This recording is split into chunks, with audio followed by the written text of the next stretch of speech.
Fox Sports. We are the Fox. We are the Wild.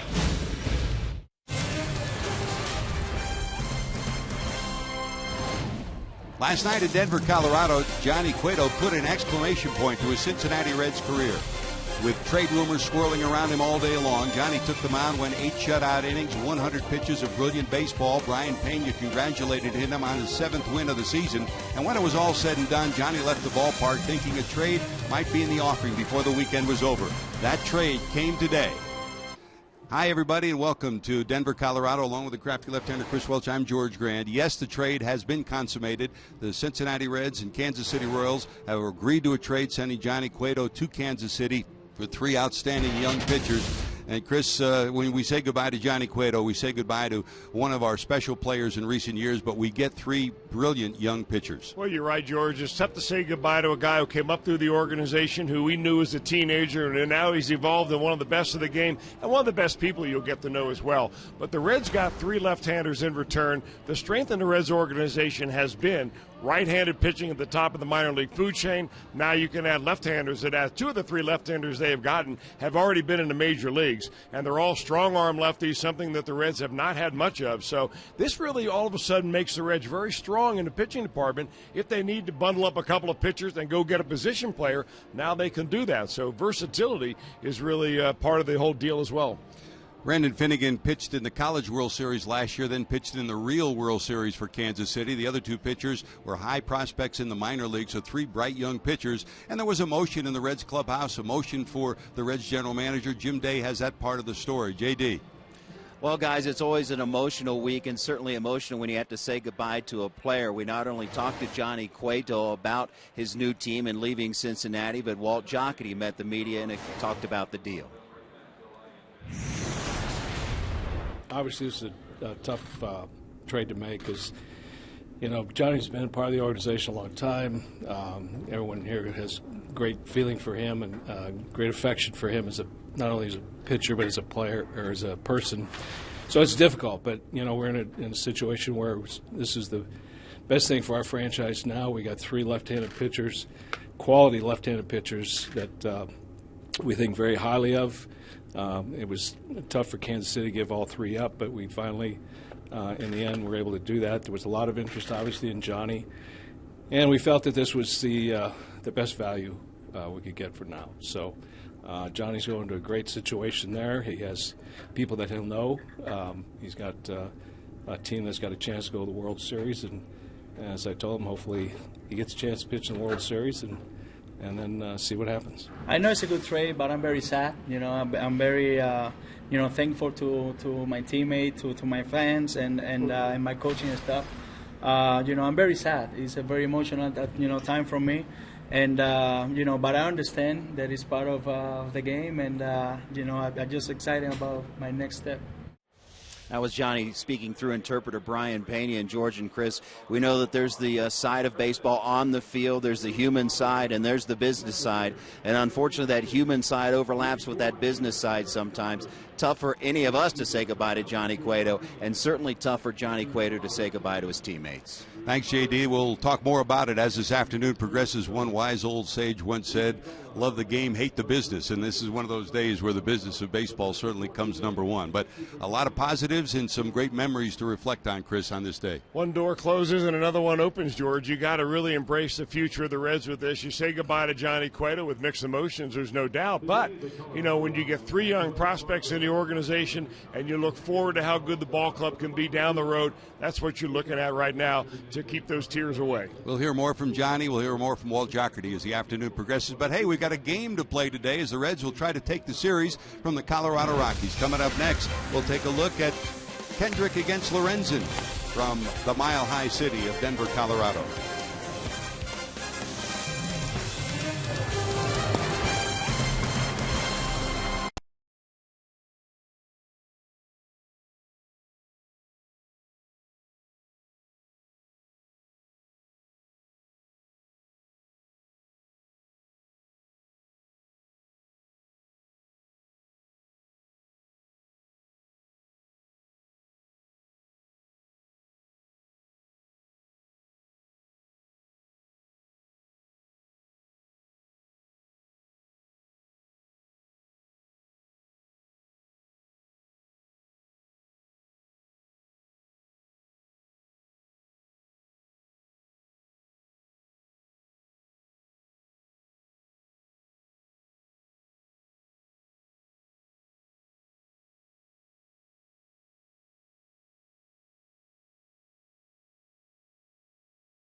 7,000 Friday, 45,000 yesterday, and another sellout crowd set for today. The Reds against the Rockies as Cincinnati tries to take 2 of 3 from Colorado.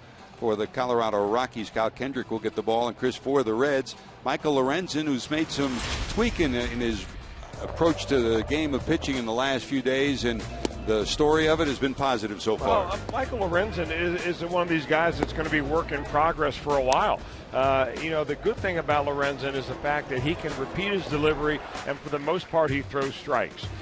Some of the bad news is, other than you see what he did against the Rockies early in the year when they came to Cincinnati back in May, the bad news is sometimes he gets some pretty good swings on him because he doesn't hide the ball all that well. But that will get better and better as time goes on. Coming up, the Reds will try to take 2 of 3 from the Rocks in the Mile High City. That and more coming your way on Fox Sports Ohio.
To Johnny Cueto today, page turn. Johnny on his way to join the Kansas City Royals, and Brian Price and the Reds have an important game against the Rockies on this afternoon. Let's check his Myers starting lineup. Brandon Phillips back in the leadoff spot. Joey Votto hits in the number 2 hole. Votto, at a 5-game hitting streak, has been outstanding since the break. Todd Frazier, who clubbed his 100th career homer yesterday, hits third, and then Jay Bruce will hit in the cleanup spot. Bird, Eugenio Suarez, Barnhart, Lorenzen, and Hamilton. That caps the Reds lineup for Game 3 of this series. On the mound, a guy who faced the Reds earlier this year, Kyle Kendrick. And he's faced the Reds a lot over his career. He came up with the Philadelphia Phillies when he was 22 years old. He's now 30. He's got 77 wins in the major leagues. 74 of those have been with the Philadelphia Phillies. Those 11 losses you see right here, that ties him for the most in the National League. High earned run average, lots of hits, balls leaving the yard, walks. Those are all the bad things that have happened to Kyle Kendrick so far this season. 7 years of pretty good baseball, and of course, as Chris mentioned, he started in Philadelphia in 2007, was in their starting rotation in 2008. In fact, ironically, on this day that Johnny Cueto was traded, he pitched one day after Johnny Cueto made his major league debut in April of 2008 and beat the Reds in that day. So here's Phillips in at 277, 5 homers and 32 knocked in. Straightaway defense for the Rockies against Brandon. Your home plate umpire, Hunter Wendelstadt, the veteran, behind the plate. Marvin Hudson is down at first. Pat Holberg at second, and Bob Davidson manning the third base bag as the umpire there. Another pleasant day in Denver. Temperature 90 degrees at the start of this one. Another 90-degree day with some puffy clouds circling around downtown Denver, but very pleasant. Low humidity. A rarity for the Reds after leaving home where the humidity has been hitting the 80 and 90% mark of late. In the dirt. Well, the top 3 guys in the Reds order are the ones that have really gotten it done in this 2-game series so far. Phillips, Votto, Frazier, together they're hitting .333 through the first 2 games. Couple of home runs, 7 driven in. So all you got to do is get on base in front of Votto, and good chance you're either going to score or at least get the third. Swing and a miss. Strikeout number 1. Out number 1 for Kendrick. Let's check your forward defensive alignment for Colorado. A couple of changes. Brandon Barnes will be in left. Blackman's back in center. Gonzalez is in right. Blackman outstanding defensively. Arenado, Gold Glover, hit on the hand yesterday, but he's back in the lineup today. It's his bobblehead day. Descalzo is in for Tulowitzki, who's been in a slump the last 3 games. LeMahieu and Paulson, the rest of your defense around the infield, and Nick Hundley's back behind the plate. Here's the aforementioned Joey Votto. The numbers just spectacular. The 5-game hitting streak in the post All-Star surge have pushed him back over the 300 mark. Number 1 in hits, number 1 in average at .543, number 1 in on-base percentage since the break. You talk about the growth of Johnny Cueto as a pitcher. We've watched that since we first saw him in 2004. Same thing for Joey Votto, a student of the game, a guy who went home for the All-Star break and didn't take it off. He got his mind geared up and his mechanics geared up and watched video. Nobody watches more video than Votto. And boy, it's paying off so far this last 2 weeks. Well, it really has. I mean, he's a guy that is kind of a tinkerer. I mean, he tinkers with his swing so that he gets everything feeling just right. And when that happens, man, he becomes elite in the class of elite players. They overshift against him with 3 to the right side of the second base bag, and Arenado at the shortstop position. Joey, twice in the first 2 games of the series, has attempted a bunt early in the count, each time fouling the ball off. And now at 2 strikes, 2-2.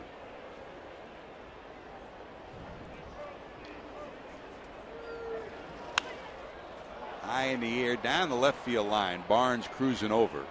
In fair territory, he's got it 2 away.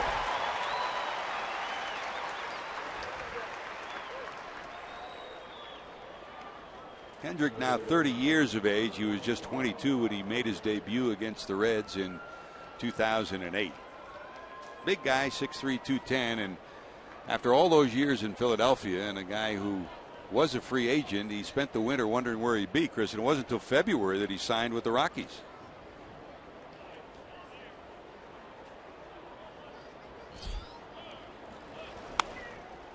Well, you know, throughout his whole career, Kendrick has had a nice career. I mean, anytime you win 77 games in the major leagues, I mean, you've done something here. He's lasted a long time, in about his 10th season overall, but 9th season. But he's always been one of those guys who's kind of a rotation filler. You know, he's good for 10 wins a year, maybe 11 wins a year, right around 500. He's already thrown a couple of wrinkles, though, in on the Reds here this afternoon. He's kind of quick pitched them a couple of times, taking a page out of Johnny Cueto's book. You know, we've seen that now. Ever since Cueto started that about a month or so ago, we've seen some other pitchers begin to imitate a little bit. Here's Frazier, who clubbed his 100th career homer yesterday, as he continues to rise in the third base home run list for the Reds. Of course, Tony Perez is the all-time leader with 140, Sabo 103, and now Frazier continues to rise on that list.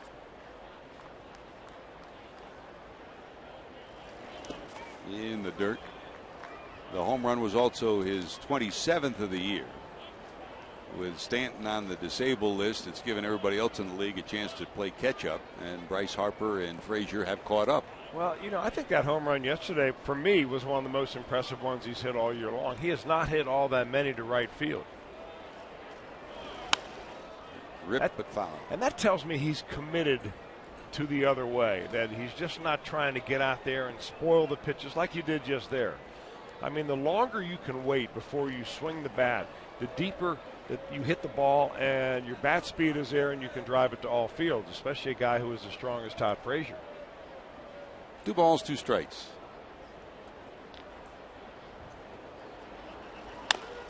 Dribbled out in front of the plate. Kendrick has it, and the Reds go 1-2-3 in the first. Michael Lorenzen takes the mound. Charlie Blackmon to the bat rack when we return.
A regional tourism network. Stay close to CincinnatiUSA.com. By Chevy, check out our award-winning lineup only at your Tri-State Chevy dealer. And by Skyline Chili. Feeling good? Hey, it's Skyline time. Let's check your Colorado Rockies starting lineup for Walt Weiss in his 3rd year as the manager of the Rockies. Charlie Blackmon will lead it off. E.J. LeMahieu bats second. Carlos Gonzalez, 2 homers on Friday night in the series. Arenado will hit in the cleanup spot. Paulson, Hundley, Descalzo, the former Cardinal, at short. Barnes in left. And Kendrick, the pitcher, bats 9th. And here's Michael Lorenzen. Well, Michael's got nothing but good memories of this Colorado Rocky team. After all, it was back on May the 26th where he went 7 innings of 2-hit baseball. Got a win in that 2-1 ball game overall and throttled the Rockies all day.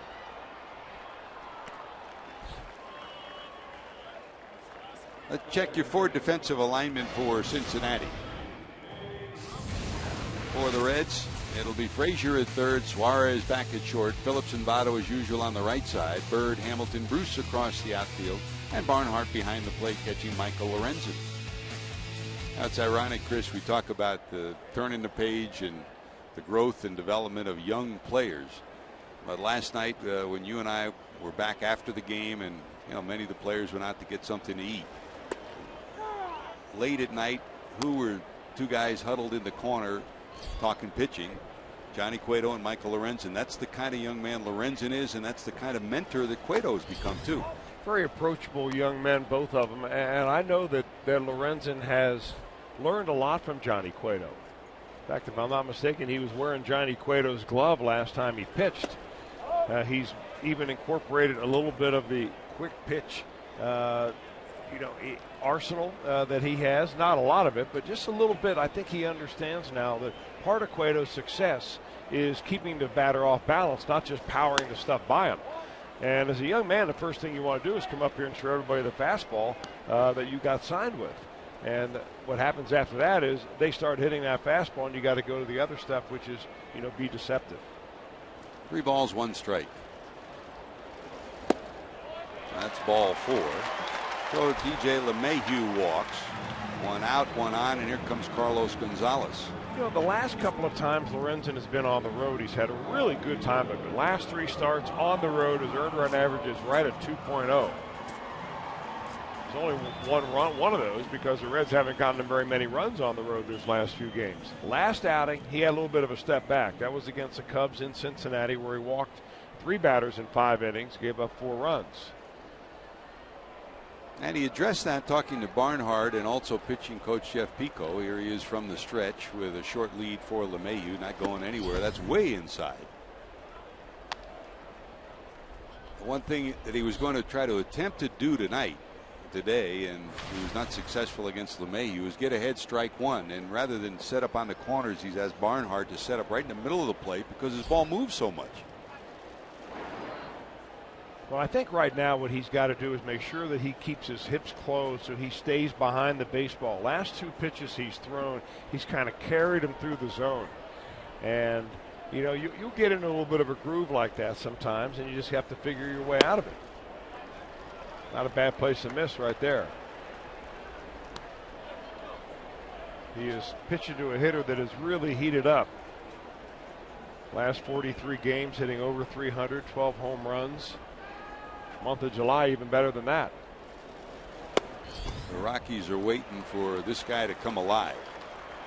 400 for the month of July, and after an injury marred season last year, 2 stints to the DL, and his season ended in August.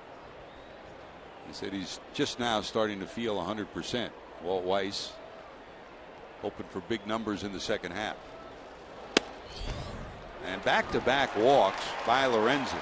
Not the way you want to start it in Denver. You know, Chris, we have talked about it often in the first 2 games of this series.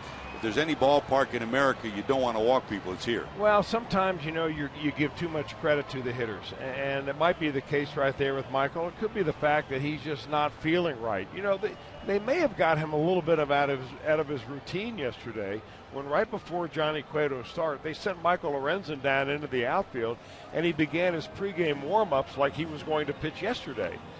Not making excuses, but pitchers are kind of like thoroughbred horses. You know, you got to get them ready for race day, and a lot of little things can knock them off. So Lorenzen's a young man still learning how to start. He was never a starter in college, so he was only in the minor leagues in limited time. So this is all of kind of an adjustment for him.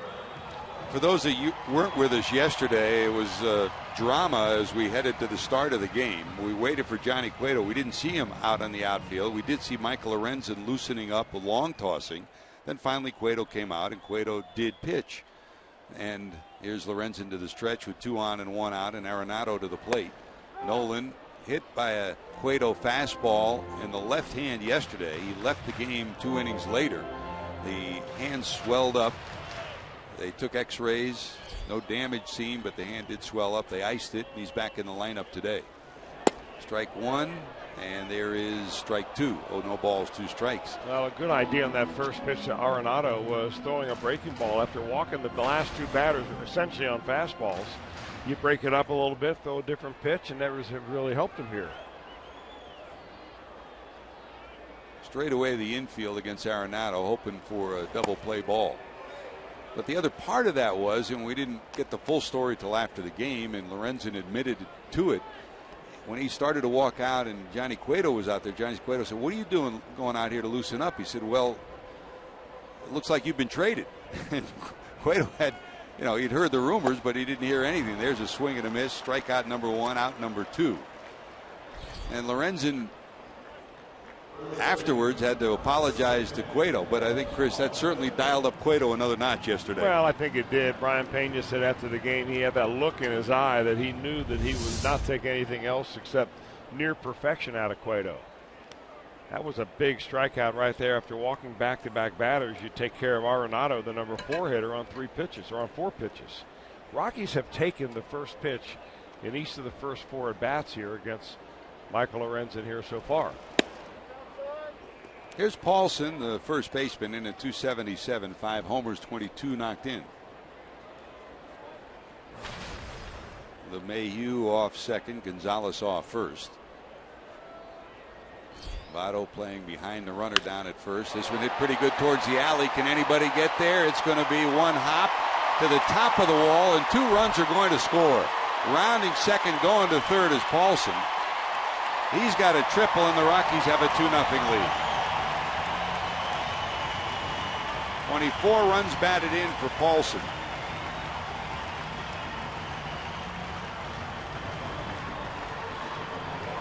Oh, those walks do come back to haunt you more often than not at Coors Field. He just elevates this ball. It's on the outer part of the plate. That's a pretty good bit of hitting right there by Paulson. I mean, certainly you don't want to give up a hard hit ball in the left center field gap, but for a left-handed hitter like that, that guy can swing it. And we saw him swing it a few times in Cincinnati and looked very good. Has not done much in this series, but that one hurts you there as it gives up a couple of runs with 2 outs. Nick Hundley, first pitch swinging, skies it into left. Camped under it is Bird. He'll squeeze it, but those 2 walks come back to pay dividends for the Rockies and damage the Reds in the first. 2-0 Denver. We're going to the second. Bruce will lead it off.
Since the All-Star break, the Reds second in average, second in on-base percentage, second in slugging percentage, and scoring over 5 runs a game. That's a big difference from where it was before the All-Star break, and that translates into good news, Chris, for this Reds pitching staff. Well, certainly a small sample size so far, but it's a whole lot better than being the opposite of that. I mean, it gives the pitchers a little breathing room. You have a little bit of confidence now that you're 2 runs down here in the second inning. That is not something that it really bothers you. There was a time there early in the year when the Reds got 2 runs down that you really saw them, physically press, really try too hard in the batter's box. Not the case anymore. I think that they just feel confident and they're up there having some fun. There's Jay Bruce, 310 in July, highest of any month since May of 2011 for Jay. And we told you about Votto, 386 in July, and Marlon Bird's also been hot, right about at the 300 level as well. Jay sitting on 15 home runs and 49 knocked in. That skips all the way through the wickets of Hundley to the backstop. 1 ball and 1 strike. Yesterday was a milestone day with home run number 100 for Todd Frazier. Jay is 1 home run away from tying Barry Larkin, 198 for number 9 on the Reds all-time list. They'll overshift to the right side against him. Ripped, curving, and fouled on the right field line. And again, we'll repeat it if you joined us late. Johnny Cueto was traded prior to the game today. We'll continue to fill you in on that as the afternoon progresses for 3 left-handed pitchers from the Kansas City Royals. Brandon Finnegan, John Lamb, and Cody Reed. 3 outstanding young prospects. Missing just wide. 2 balls, 2 strikes.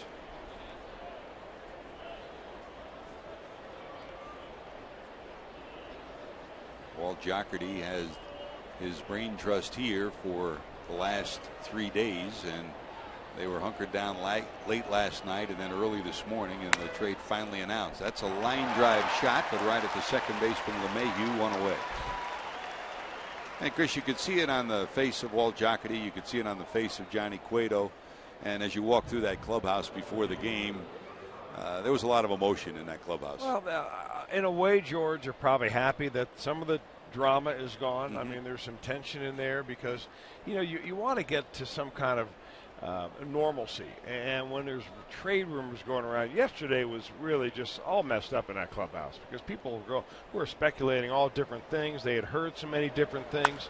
No matter what general managers want nowadays, if the word gets out of a pending trade to one person, that's probably all it needs. And next thing you know, there's going to be national writers tweeting about it everywhere and people putting it on their blogs and texting people. So it's a very difficult thing to keep quiet nowadays. And I think that finally Brian Price, he'll be happy when Friday comes and goes because there are other players on this team that are rumored to be on the trade block, possibly be moved. And he doesn't want to have to handle those kind of questions. He wants to manage the Reds and manage the games. Here comes Suarez, and the Rockies will overshift to the left side against him. And it's the same story for the Colorado Rockies. Talking with Brian and talking with Walt Weiss, the manager of the Rockies, both will be happy when the trade deadline, this trade deadline, ends because there are rumors swirling around the Rockies as well. Yeah, and interestingly enough, it's not all that common for the uniformed personnel to be given the inside scoop on what trades are in the making. Occasionally a general manager is going to call a manager and say, hey, we got this guy. Do you know anything about him that we would not want him? But for the most part, I mean, if you're a coach on this ball club, you're not privy to the inside talks. You don't know of who's being offered and what may be on the table. And so it all comes as kind of a surprise when they finally consummate the deal. And the coaches oftentimes find out, only moments before the general public does. 1 ball, 2 strikes to Eugenio Suarez, the Red shortstop.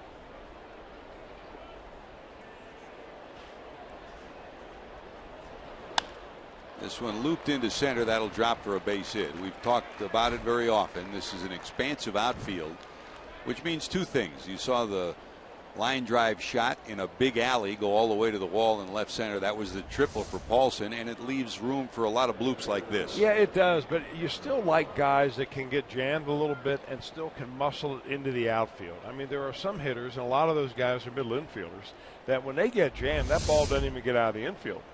But Suarez has shown to have some pretty good power. He's got good forearm strength. There's Barnhart, and they will move Descalzo, the shortstop, to the second base side of the bag with 2 away. That's a shot down the right field line. It'll allow Suarez to take a turn, but he'll slam on the brakes and head back to second. He was thinking third, but Jim Riggleman popped out as Gonzalez got to it quickly. And Chris, that's the best we've seen him move in a while out in right field as he rocketed the throw all the way to third. Well, his legs are better because he's hitting better. His defense has always been there. When he can get to the ball, he's got one of the best arms in baseball. Watch Suarez now as he goes from first to second. He has to go back to the bag first. Gonzalez has got to go a long way, and Suarez hits second base, and he says, is Gonzalez the guy they were talking about with that great arm? And he realized that about 2 steps off second base. Says, yes, it is the same Carlos Gonzalez. Jim Riggleman just about jumped out of his shoes when he saw it. He ran around second with his head down. Then he looked up, and Riggleman was waving at him with the hole sign. So let's see if the Reds can cash in with Lorenzen, who's a pretty good hitting pitcher. Lorenzen, 6'3", 205 out of Cal State Fullerton. 240 on the year, no home runs, but 3 runs knocked in. It's a good batting average. Yep. I mean, here as a pitcher, you shorten up. You got to make contact. You punch one into the outfield. You don't think about trying to go deep.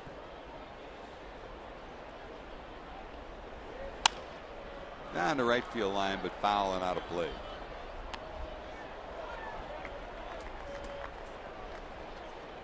Now the Reds have consummated a major trade today, but from all we hear, and there's Billy Hamilton hitting in the number 9 spot in the on-deck circle. I mean, the talks and the scouting continues. Kansas City has been one of those that very clearly has been one of the most active teams in terms of trying to bolster their pitching staff for another World Series run. And the Reds traded with the Royals today. And also Walt Jocketty and Dayton Moore have had a great relationship over the years. But to that list, you can add the Houston Ball Club, you can add Toronto, you can add the Yankees, you can add Baltimore, all teams that, from everyone we talked to, have been extremely aggressive at discussing trades. They haven't always made one yet, but there's still a lot of talks going on. Out of play down the right field line again.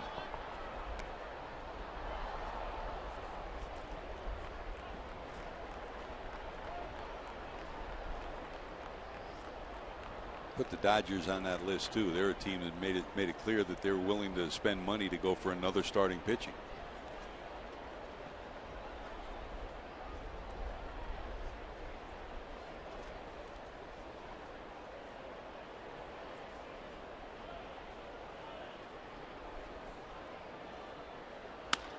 Hit hard and through. Rounding third, coming to the plate is Suarez. He'll score, and Lorenzen helps his cause with his 4th run batted into the season. The Reds are on the board. It's a 2-1 score. Really nice job of adjusting in that at bat for Michael Lorenzen. Nothing sweeter than an RBI with 2 outs and 2 strikes on you. Here's a 2-2 count that Kendrick kind of hangs up in the zone, and Lorenzen's right there to find a hole on the left side of the infield. It's a breaking ball for a base hit, and here comes Hamilton. We got a full dose of how Billy Hamilton can ignite an offense. He had 3 hits, a stolen base, 2 brilliant base running plays, and that helped the Reds to their victory yesterday. First and second, 2 away.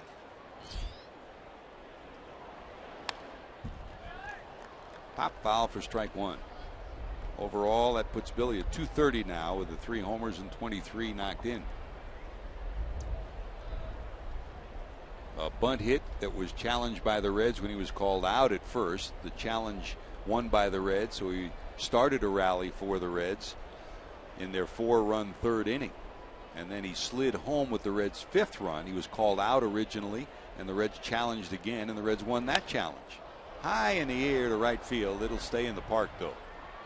Gonzalez under it, and that'll do it. But Lorenzen's base hit cashes in a run. 2-1. Lorenzen goes back to the mound to face Descalzo.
The Fox Sports Ohio pregame warm-up at the Tin Roof at the Banks. It's your chance to win great prizes and enjoy the energy around downtown on a game day. The party starts at 5 this Thursday at the Tin Roof. I'm Jim Day, and indeed, Michael Lorenzen is once again wearing Johnny Cueto's glove in the field. Now, this is nothing new for him to wear other equipment of other players. Earlier this season, Aroldis Chapman gave him a pair of spikes, and he wore this for a few games, even with Chapman's name on the back, and now wearing Johnny Cueto's glove for the second straight game. He told me, he said, one, it's a cool-looking glove. It's much cooler looking than mine. It's bigger than the glove I had, which I like. And he said, I'm a big leaguer, but let's not forget, I'm still a big fan of the game. How many guys get to say that they use Johnny Cueto's glove in a game? The two of you guys have talked about. Cueto has certainly taken him under his wings as a mentor. He even tweeted out a photo last night, which was seemingly a goodbye, which simply was a picture of those guys hugging, and it said hashtag Familia.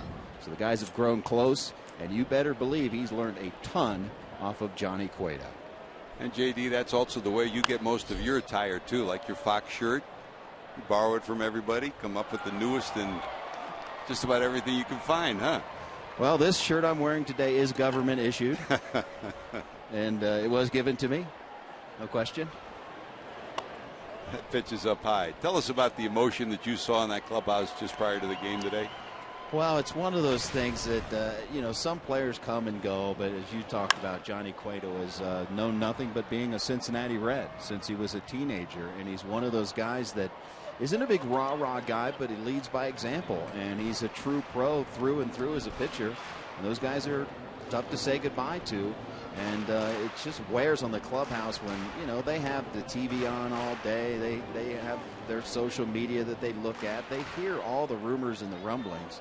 And until it finally happens, it's just kind of just a weird situation, very weird situation, but one in which they're used to, and you could see it in Johnny Cueto's eyes when the extended interview that we showed on the pregame show, almost in tears, saying goodbye to his teammates. In fact, let's hear from Johnny.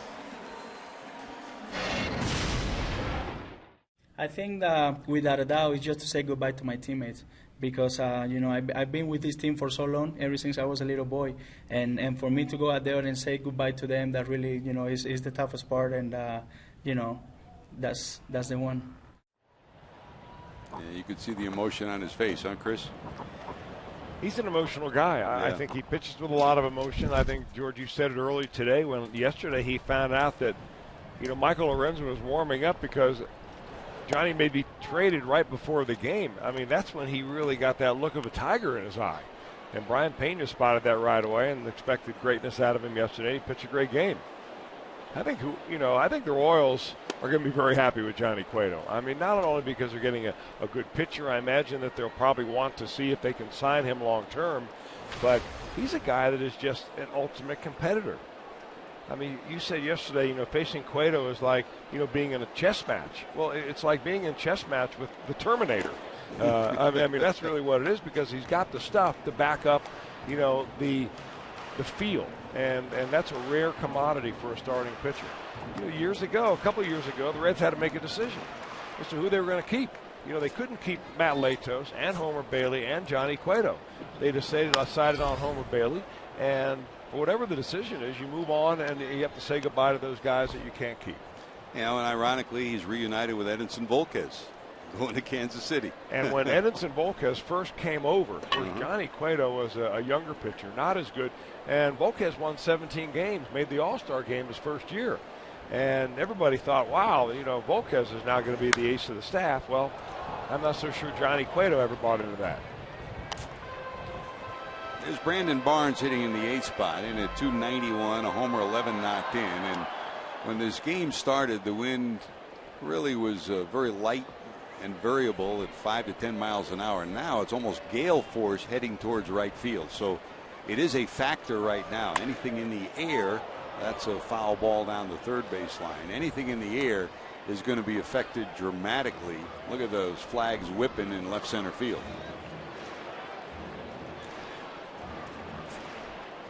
Well, we know one thing, he hits to Kansas City. He'll have an outstanding pitching coach there, Dave Island.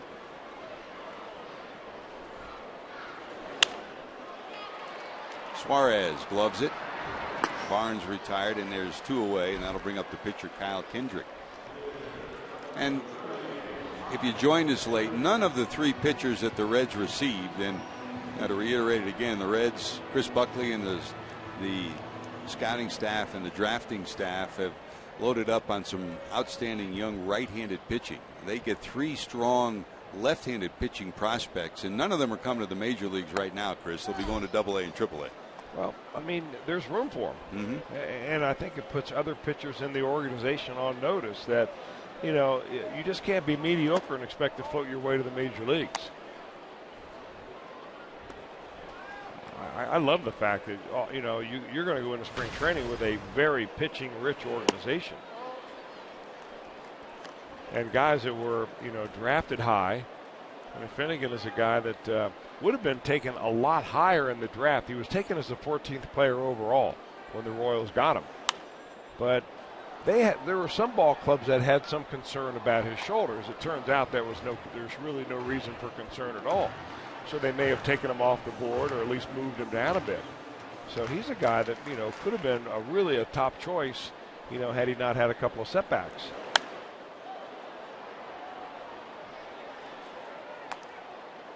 And if he's joined us late, the 3 pitchers are Brandon Finnegan, John Lamb, and Cody Reed.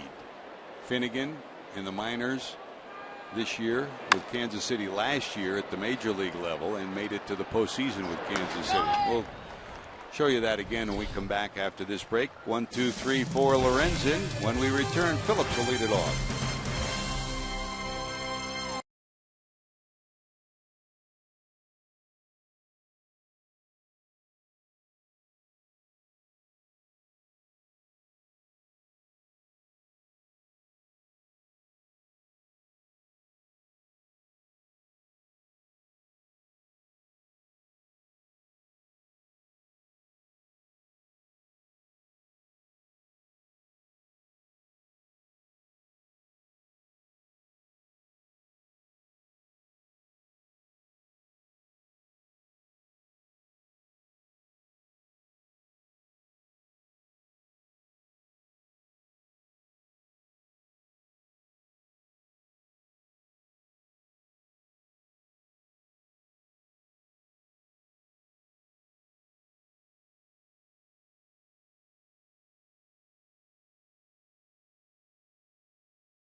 No matter where you go, #1 app for live baseball. At Bat is up to the moment at any moment with in-game highlights, live look-ins, replay, reviews, radio broadcast, statcasts, and a whole lot more. Get MLB.com At Bat for your smartphone or your tablet. Here are those 3 pitchers once again that the Reds acquired: Brandon Finnegan, John Lamb, and Cody Reed. Finnegan 22, Lamb 25, Reed 22. So some youth and some ability both in the same package. A little bit of experience too. Lamb is the biggest of all of them. He's 6'4", 205, had Tommy John surgery in 2011. This year he's 9-1. As you see, he's 4-0 in his last 4 decisions. Cody Reed, he's the big dude from Alabama, 6'3", 245 pounds. He was the number 2 pick for the Arizona Diamondbacks. And he's pitching in the Northwest League. That's up in A-ball where he is 7-7. It's Brandon Phillips to lead it off top of the 3rd. He struck out first time up. The reality of the National League Central Division is that the Cardinals aren't going anywhere, the Pirates aren't going anywhere, and the Cubs certainly aren't either. They've had the benefit of high draft picks with the poor records they've had. So without retooling, and you retool with pitching, the Reds, when you look ahead 3 or 4 years up the road, you're going to hang in there with pitching. Well, it's nice to have some left-handers in that organization now that your coaches like, Jeff Pissarro and Tom Browning and Tony Fossis, all left-handed coaches, can work with a little bit. I mean, that's the one real vacancy that as you looked in the organizational chart, there weren't that many lefties. I mean, you have Amir Garrett on the fast track, big, tall left-hander, hard thrower. He may be a fit in a year or two, but other than that, it's not like they're anywhere near as deep lefty-wise as they are right-handed-wise, and this kind of evens it out. Remember, other than Aroldis Chapman, there are no lefties that are available in the Reds bullpen right now. So you may see Finnegan, if they decide to do something with him out of the relief role, you may see him sooner than later. Right here at the major league level, I would imagine that would probably be the case. And you have the potential where 2 of those 3 pitchers may be part of the rotation mix come next spring training. 1 ball, 2 strikes. Well, you got to create some room if you're going to do that. It will make for an interesting May or a month of March. Put pressure on, because you've got guys that aren't going to be able to have 1 year under their belt and walk around like they're 10-year veterans, because there'll be other pitchers pushing them. 2 balls, 2 strikes to Brandon Phillips.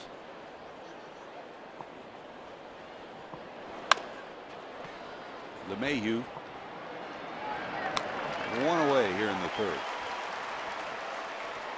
Kyle Kendrick is a little bit like Chris Russian was last night. Not overpowering. A little bit of this, a little bit of that. He's got a sinker. He's got a cutter. He's got a little changeup that he throws.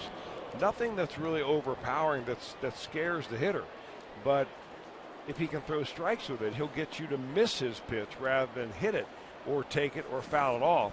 And that's when you make easy outs, and the Reds have made a few of those. There's Joey, fly to left first time up. Slaps that one foul for strike 1. A little bit later start than normal here in Denver, an hour later, so some games already complete. Mets have beat the Dodgers 3-2. Pittsburgh beat Washington 3-1. Atlanta and St. Louis, they're now in the 8th inning. The Braves leading 3-2. In the 8th, Philadelphia leads the Cubs 11-2. In the 4th, Milwaukee and Arizona scoreless, and Miami and San Diego, the Padres lead 2-0 in the 3rd.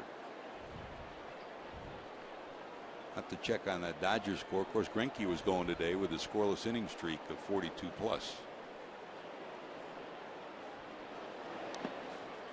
We got the report now. Let's see, he got through 2, so he got the 45 2/3. The streak ends. So Oral Hershiser's safe for another year. Tough record to break. Yeah. He and Johnny Vandermeer have some pad to work on, huh? 1-2. That's down and away for a ball. As they overshift against Votto again. With Frazier on deck.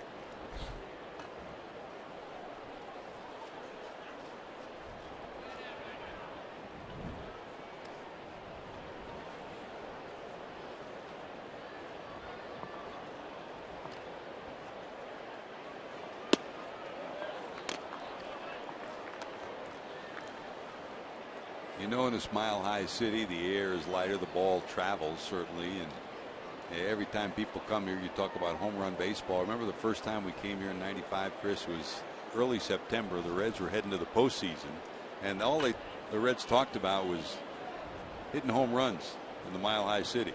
They came here and went into a slump, and they never recovered for the rest of that month of September. There's ball 4 to Votto. Well, when you swing for the fences, you find out how far they really are.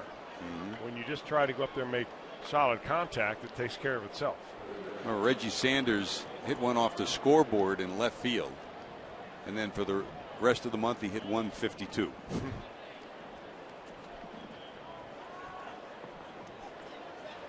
One out, one on, and here's Frazier. Bounce back to the pitcher first time up.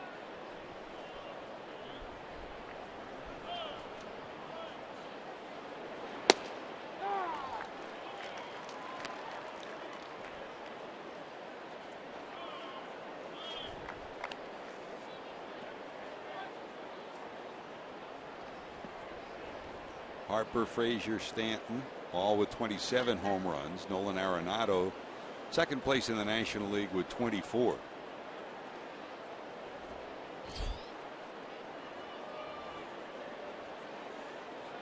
And with the 3 runs batted in that Frazier got yesterday, he's now 5th in the league. Goldschmidt continues to lead with 74. Todd has 67 runs batted in.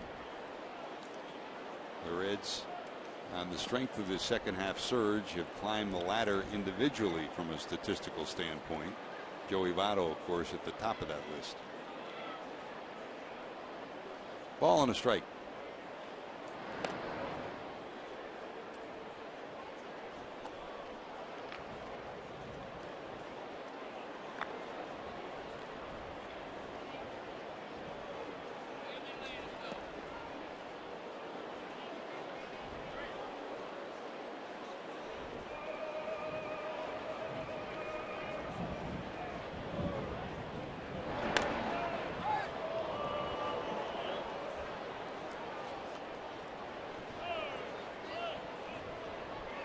Paul Weiss had an interesting comment saying that we all know that Billy Hamilton is the best base stealer in the league. And he called him faster than fast. That's a pretty good way to describe it. But he said this is a team, meaning the Reds, that you have to be concerned about the running game all the time. Not even the usual suspects. That the Reds will push the envelope, and they lead the league in stolen bases, of course. Slap foul. 1-2. I imagine if you're the Rockies manager, you're kind of stuck between a rock and a hard place when it comes to the running game, because you don't want to run yourself out of a potential inning, because, you know, as Don Baylor said, you're in scoring position just about anywhere you are, including the on deck circle. So I thought the Reds did that a little bit last night. It didn't turn around to haunt them or anything, but you don't want to make outs on the base paths here, not when everybody standing up there can go yard.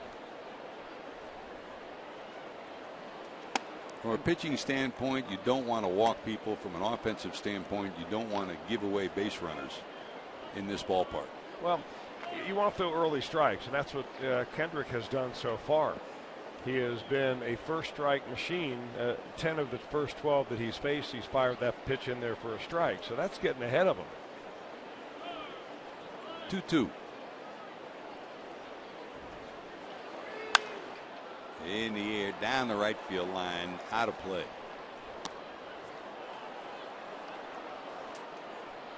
Reds head to the airport after this one. We'll head to St. Louis to take on the Cardinals. Raisel Iglesias against Lance Lynn tomorrow. Reds live at 7:30. The game will follow. Same game time for Tuesday and Wednesday. Mike Leake on Tuesday, Anthony DeSclafani on Wednesday. And then the Reds will come home to take on the Pirates. Thursday, Friday, Saturday, Sunday. Thursday and Friday, Saturday, all night games, and an afternoon game on Sunday. Pirates are having a hard time hanging with the Cardinals. They're 6.5 games back right now. The Pirates are. The Cardinals have won 5 straight. Lance Lynn on Monday. Jaime Garcia back, and he will pitch on Tuesday. Then John Lackey will pitch Wednesday. So, quality pitching and a tough place to win ball games there in St. Louis. The Pirates, even though they're 6.5 back of the Cardinals in the division, they are leading in the wild card. They're 3.5 up on the closest competitor. You got the Giants second. They're the second wild card team right now. They put together 4 wins in a row, and then the Cubs 1.5 behind. Popped up and out of play. How about the Giants again? You know, they stumble, and then all of a sudden Bruce Bochy puts the gas pedal to the floor again, and they're alive again. Of course, they got Hunter Pence back. Well, you can't tell me though, when you go down that roster of the San Francisco Giants and you compare it to the Reds, that you would take many Giants players over the Reds position by position. So it just goes to show you, team winning is so much more than just putting a good team on paper. They've got a little clubhouse that just works, and they figure out how to win games that other teams don't win. And I don't know if there's a way to, you know, you can't duplicate it, obviously. I think Bruce Bochy's done a tremendous job there. Brian Sabian, the general manager, has done a great job. They win the World Series, and then they turn their roster over. Ninth pitch at the at bat. Here's the 3-2 to Frazier with one out. Hangs in there and stays alive. I mean, loyalty for the Giants, it can almost be broken down to, thanks a lot, here's your World Series ring, now we're going to get somebody else to play your position because we need to churn our roster a little bit. Now they've got good pitching and all, but I mean, there's just something extra there that you just can't put your finger on. John Schuerholz did that in Atlanta. They turned it over almost a third every year. Yeah. Same way of operating that Brian Sabean has been successful with. Tried again, 3-2. There goes Votto, and it's fouled off again. 11th pitch of the at bat coming up. And you know, no one has talked about it, but you never count Brian Sabean out when you talk about trading for pitching at this time of year. Good point. He's not on the list of teams that you would say, boy, they're looking for another starter or they're looking for help. Although he has been rumored, Mike Leake has been a guy that has been rumored to go somewhere on the West Coast. You know, there's rumors everywhere. I mean, you know, I may have started that one, but not really. What an at bat by Frazier. Pitch number 12 coming up as he hangs in there and spoils Kendrick's best pitches. Yeah, and this is where a guy like Kyle Kendrick, who doesn't have that put-away pitch, just has to keep battling up there and hope that Frazier finally puts the ball in play. He's coming right in there on his hands for the most part, coming back in there again. And there's ball 4. So back-to-back walks. The Reds have 2 on, 1 out, and here comes Jay Bruce. That's earning a walk right there. 12 pitch at bat for Frazier, and the end result is an on base. Time for our Kia in the driver's seat numbers for Jay. At one time, the average in the low 200s. He's now got it over 250 thanks to a 310 average in July. That's his best month since May of 2011 when he hit 342. And really stretch it out over June and July, and he's been right about at the 300 mark.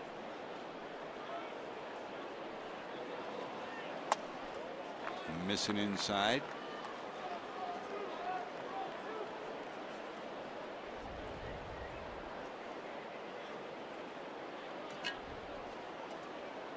Votto off second, Frazier off first. The modified shift with the double play in order. Descalzo behind the second base bag.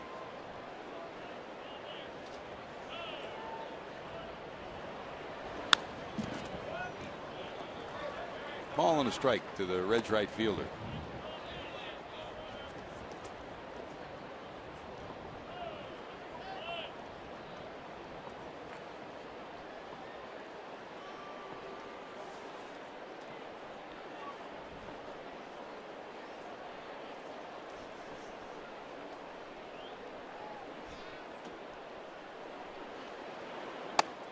Miss it inside.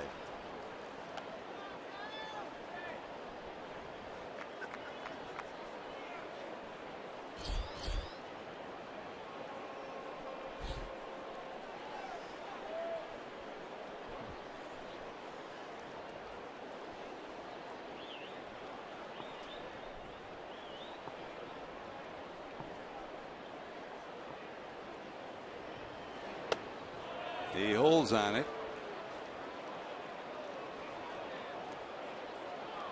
3 balls, 1 strike to the Reds right fielder.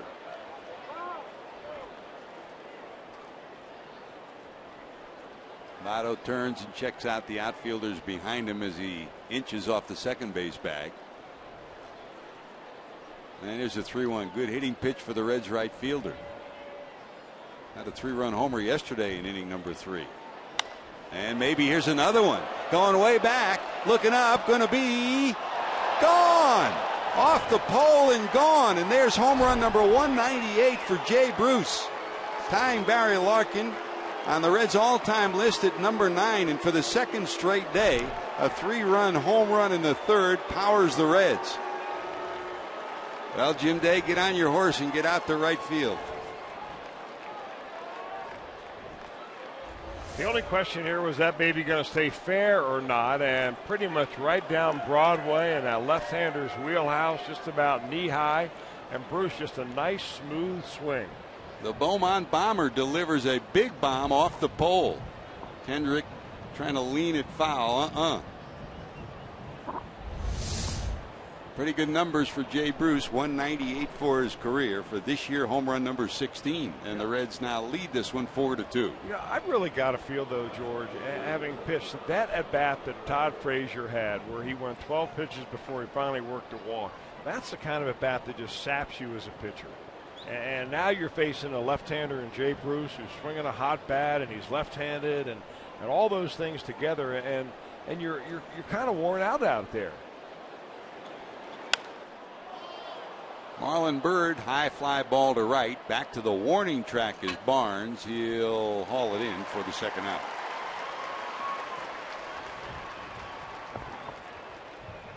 So a milestone homer yesterday for Frazier in the third, and a milestone homer for Bruce today here in the third.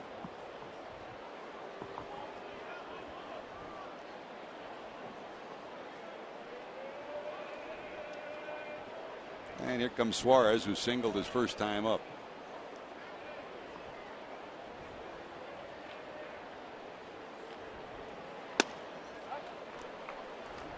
What's the biggest difference you've seen in his swing, Chris, in the last month? I think he slowed down his front side a little bit. Sometimes Jay gets into a mode where he almost twitches so fast that he just gets himself a little bit out of sync. You want to get your front foot down in time, but you don't want to have it herky-jerky and really fast. So he smoothed that out, and I think the fact that other guys in the lineup are hitting well too, which takes a little pressure off these guys individually. It's not only one guy carrying the load.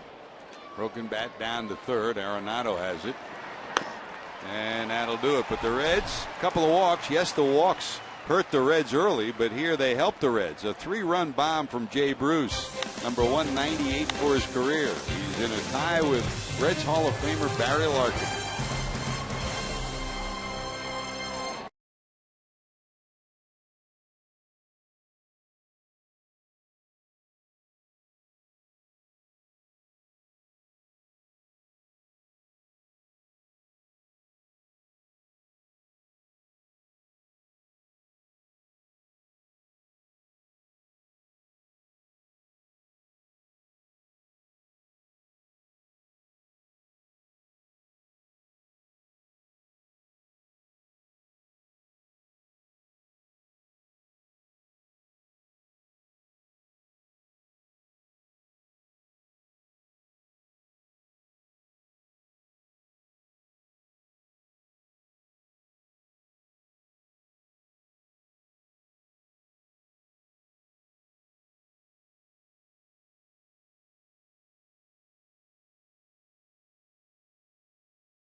Take on the Pirates for as low as $12 plus the first 25,000 fans in attendance.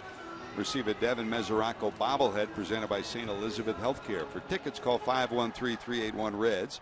Visit select Kroger locations or reds.com/tickets.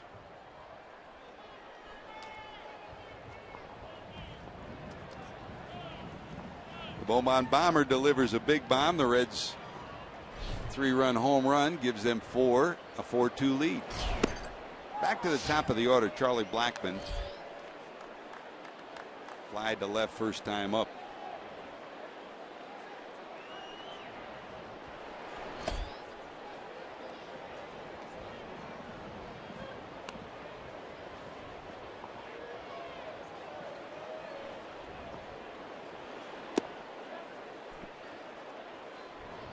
Lorenzen allowed 2 walks in the first, and then with 2 outs, Paulson tripled to left center field, and that accounts for the 2 runs that the Rockies have.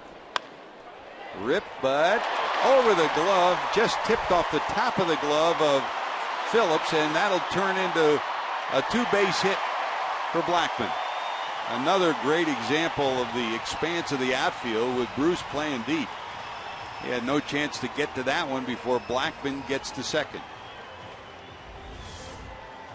Well, you just wondered if Brandon Phillips was going to get high enough up there to be able to grab that ball. As it turns out, slowing it down worked against the Reds, as Blackmon's able to race in there and get a Coors Field double. Good elevation, got a tip of the glove on it, couldn't hold on, and Blackmon's in scoring position for LeMahieu.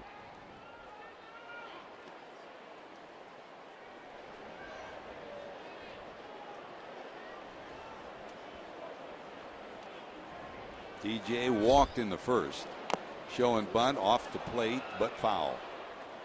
You surprised at that right there? I mean, here's a guy that has got a 15-game hitting streak going, and during that time he's hitting .400.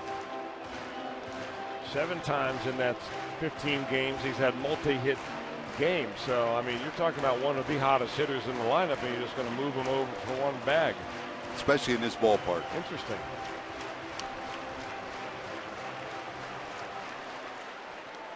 I mean, really, and maybe he did that on his own. I don't know, but LeMahieu, more than anything, is just charged to try to get that ball to the right side, move the runner over. But you may get a base hit in the process.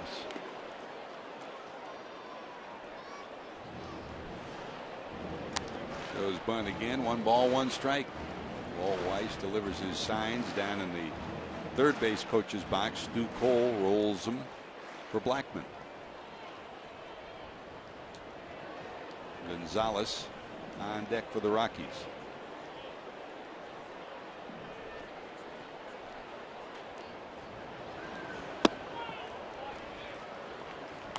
Two and 1.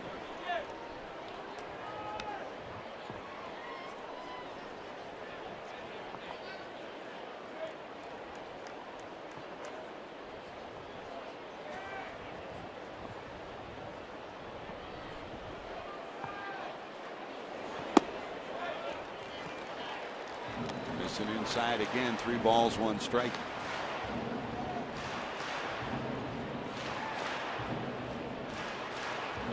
Lorenzen had a lengthy first inning and now is set to deliver his 46th pitch here in inning number 3.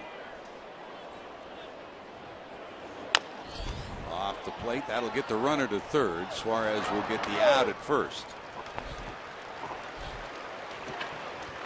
A 1-out runner at third, and here comes Carlos Gonzalez.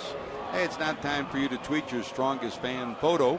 Use hashtag #OhioDataStrongFan, and you just might see yourself in an upcoming broadcast brought to you by T-Mobile.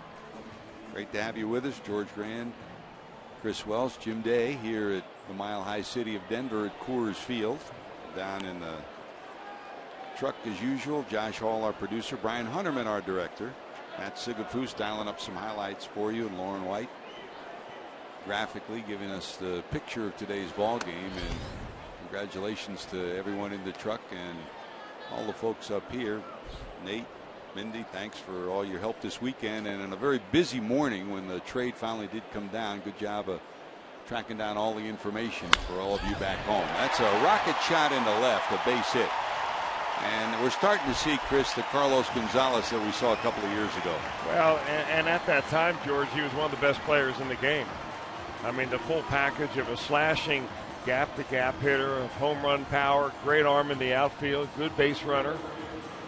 And you stick him in the middle of this lineup along with some of the backup that he has, and it's a formidable lineup to work its way through. Look at that pitch. On the outer part of the plate, and the whole left side wide open, and he uses it. 42 runs batted in now for Gonzalez, who's hit at about a 400 clip this month. Here's Arenado, a strikeout victim first time up.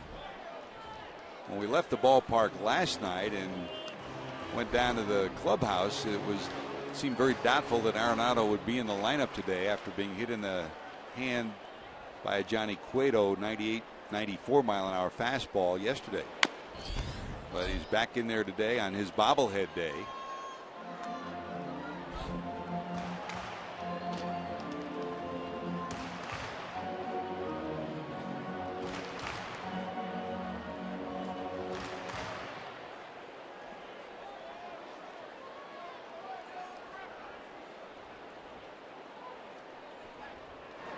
Gonzalez, at one time a 20-20 guy, perennially a 20 stolen base guy. This year only 2. Still recovering from last year's knee surgery.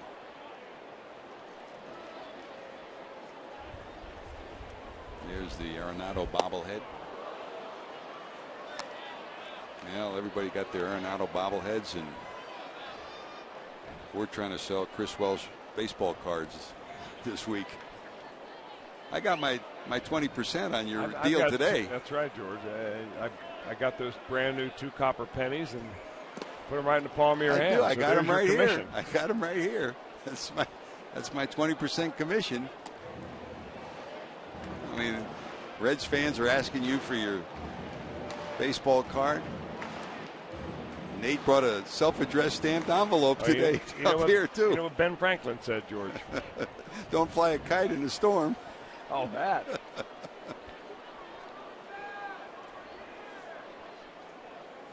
2 balls, 2 strikes. Miss it inside, full count, 3-2.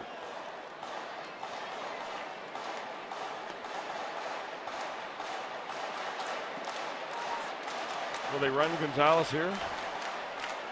Well, he says he's 100%, and he says he hopes to run more in the second half. This would be a perfect time for him to run.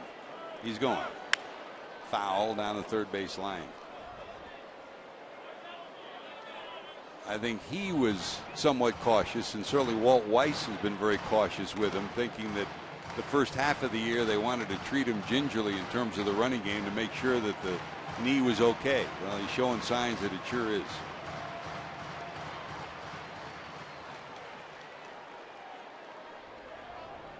Try it again, 3-2.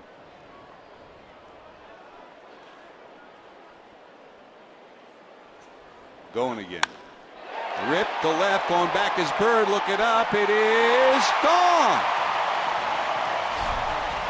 Just skimmed over the top of the fence for a 2-run home run for Nolan Arenado. So on a home run day in Denver, the Colorado Rockies take a 5-4 lead. I guess that's a way to celebrate your bobblehead day.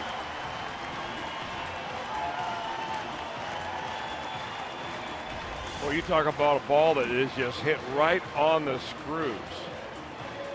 Lorenzen knows it as soon as he hears the crack of the bat, and that ball did not need much trajectory because it was hit so hard it was going out of here.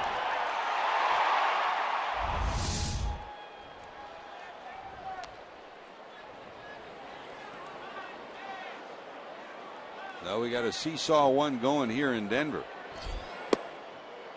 Rockies took a 2-0 lead. The Reds with 4 in the third took a 4-2 lead, and the Rockies with 3 in the bottom of the third now lead at 5-4.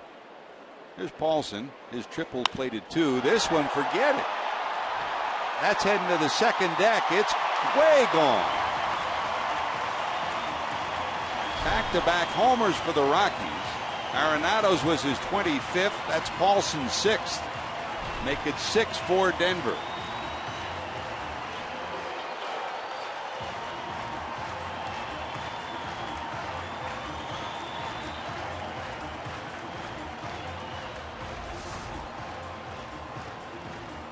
Yeah, that looked like a changeup that he just threw kind of up around letter high, and bye-bye it goes.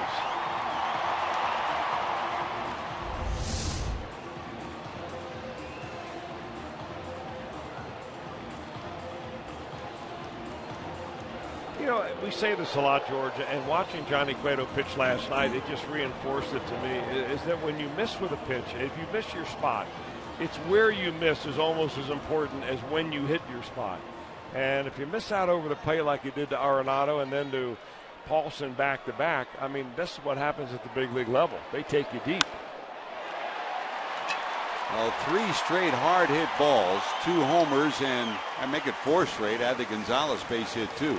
There's a base hit by Hundley into right.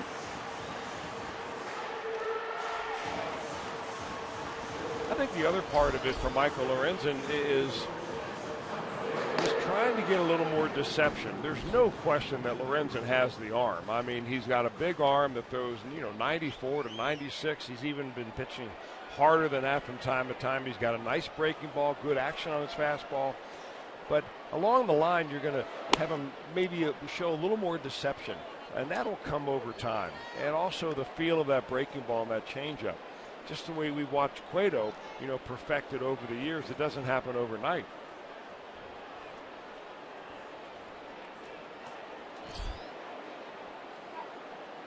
I asked Michael last night as he was sitting with Johnny Cueto. You and I had a chance to talk to the two of them after the game back at the hotel, and I said, what have you learned the most from Johnny? He said, what I'm trying to learn the most is how to read hitters, and all the great pitchers do that. Johnny Cueto, Greg Maddux. There's a line shot towards the corner.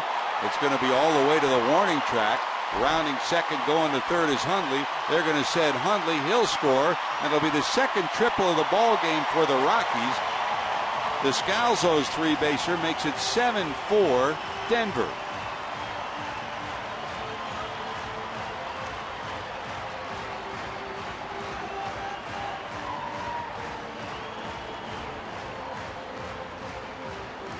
I'll tell you another thing that this particular game today shows you in bright, bold letters. How 8 innings of shutout baseball by Johnny Cueto last night in this ballpark, it ain't easy to do. Well, that'll be it. Brian Price is on his way out, and Lorenzen won't get through the third. The Rockies have put 5 on the board here in the third. A double, a single, a homer, a single, and a triple.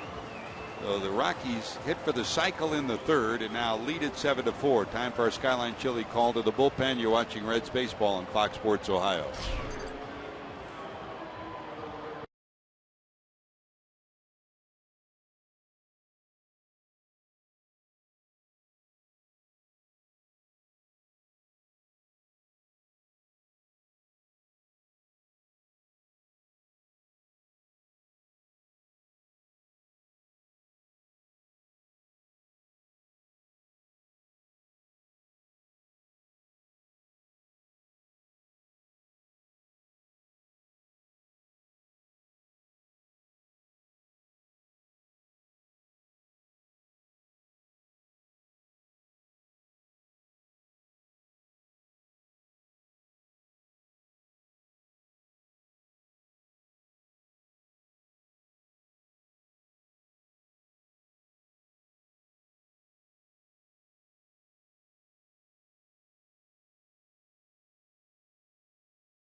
Sports 1 with highlights, instant analysis, and live look-ins from around the league. MLB Whip Around is weeknights at 7 Eastern on Fox Sports 1 and streaming live on Fox Sports Go.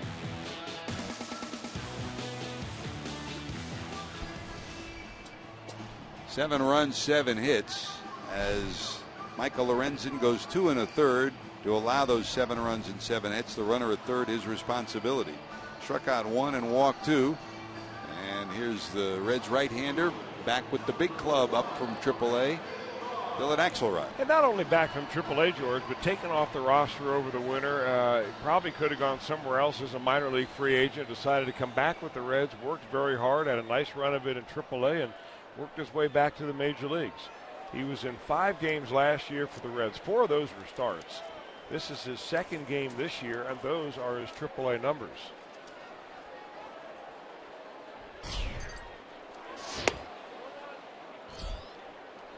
Came back this past week and made his return to the Reds in that 13-inning loss to the Cubs. Pitched the 10th and 11 innings.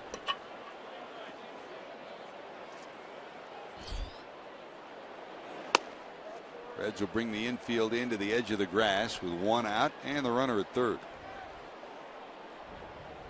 In fact, his debut with the Reds last year was in Colorado. He got the start, went 6 innings, and gave up only 2 runs, struck out 7 and walked 1. Barnes takes it wide, 3 balls, no strikes.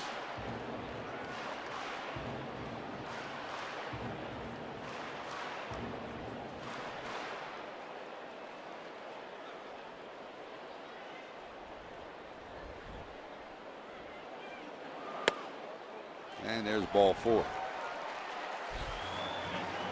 Third walk issued by the Reds today. 2 in the first, scored to give the Rockies a 2-0 lead.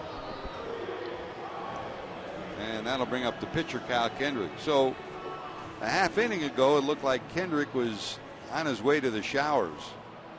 But now all of a sudden he's got a 7-4 lead and a chance to help his own cause right here. You know, winning here is as much about survival as anything else. Right.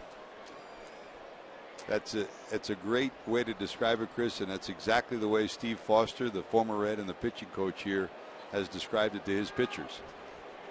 Showing bunt, gets it down. The runner's coming home. They got a shot at him, and he's going to be safe. Oh!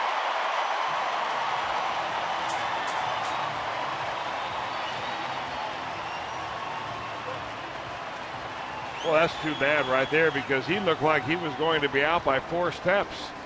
I think everybody was just super surprised that the runner decided to go right there. It didn't look like a squeeze bunt. It was more of a safety bunt. The bunt down, watch the runner. Then he decides to go, but Votto flips it right to Tucker Barnhart, who somehow mishandles that ball, and Descalzo is safe. The ball never got in the glove. It just bounced off the glove as he tries to squeeze it here. And he tries to slip the tie. I think he might even thought he had the ball in the glove, but it just bounced off the outside part of the catcher's mitt. The run scores, and it's now 8-4. Good job by Votto to come in, scoop, and with the bare hand shovel. They had him dead to rights. How do you score that? Goes as a base hit, right? How can that be a base hit? We'll see. Nothing yet. Okay. I mean, if you can give a guy an error for dropping a first baseman error for dropping a ball at first base, certainly you got to be able to give somebody an error for dropping a ball at the plate. And sacrifice RBI. Ridiculous.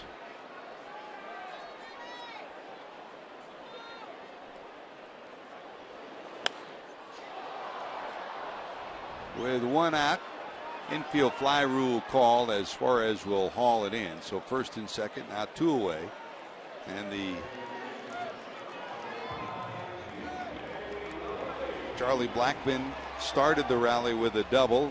He pops out to as the 10th batter of the inning for the second out. And here comes DJ LeMahieu, who bounced out earlier in this inning.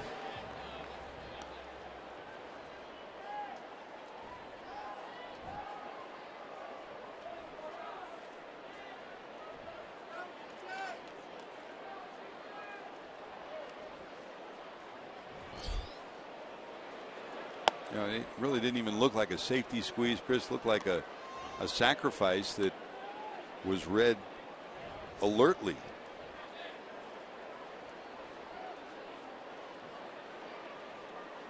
Strike 1 to LeMahieu.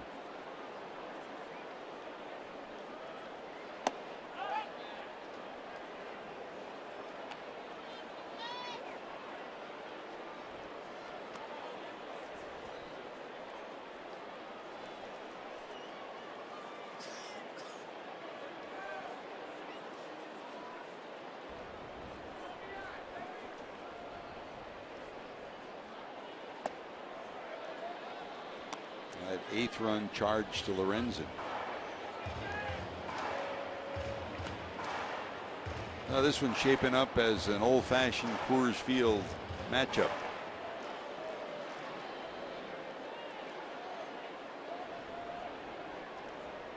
Axelrod to the stretch with 2 on, 2 outs. Towards the alley. This is going to get 1, maybe 2 in. The pitcher Kendrick's coming around third. They're going to send him. They got a shot at him. Here comes a throw to the plate. It will not be in time. And it's now a 10-4 lead for the Colorado Rockies.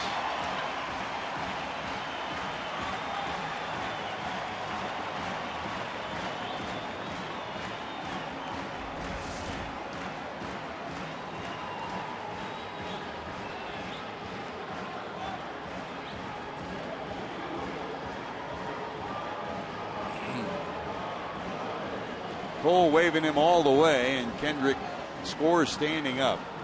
10 runs now, 8 hits for the Rockies, and a 6-run lead. Is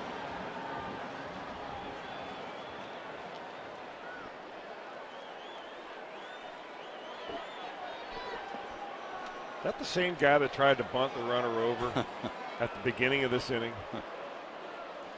Said, I'll give you one at bat, I'll take the next. I mean, really, it all started with the Charlie Blackmon double, and then LeMahieu tried to bunt him over. And he ended up grounding out and moving the runner over, thinking, well, that would be, at the very least, the best thing he could do in that situation. Strike one to Carlos Gonzalez, who walked and singled in a run.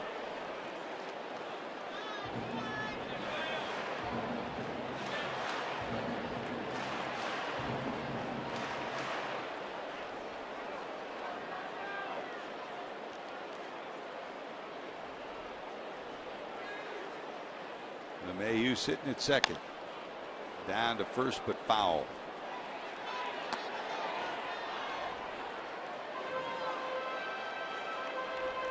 Those other two National League games now finals. The Braves beat the Cardinals 3-2 in St. Louis.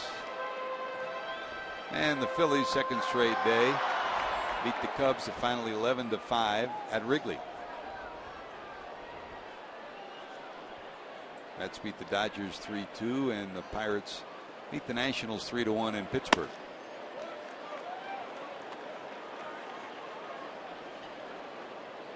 Now in the 5th in Arizona, Milwaukee and Arizona scoreless, and in the 7th in San Diego, the Padres lead Miami 2-1. 2-2. Missing up high, will go full, 3 balls, 2 strikes.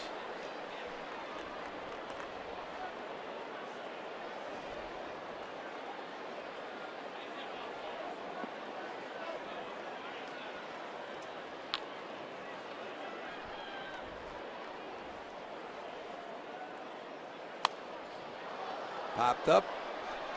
It'll be out of play.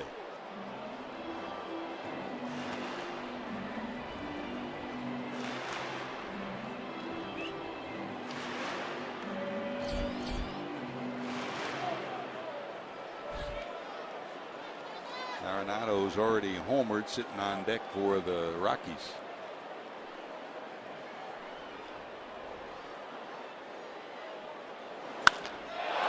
This hit a ton to center.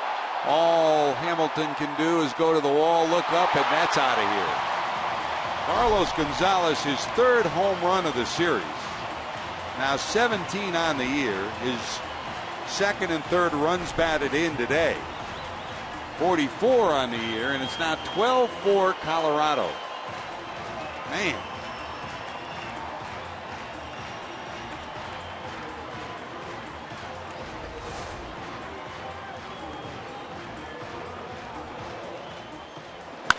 I think his back foot was off the ground when he took that swing. If you take another look at his swing, you'll see him kind of slide with his back foot.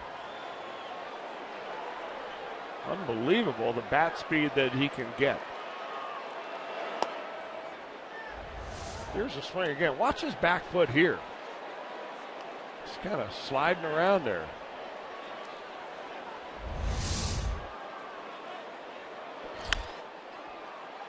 Down to third. Frazier takes the tricky hop, will turn it into an out, but 13 come to the plate in the 3rd inning, and after the Reds take the lead, the Rockies rip it back and lead 12-4.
Hey, if you're just joining us, big news of the day. Johnny Cueto is now a Kansas City Royal, traded for 3 left-handed pitching prospects.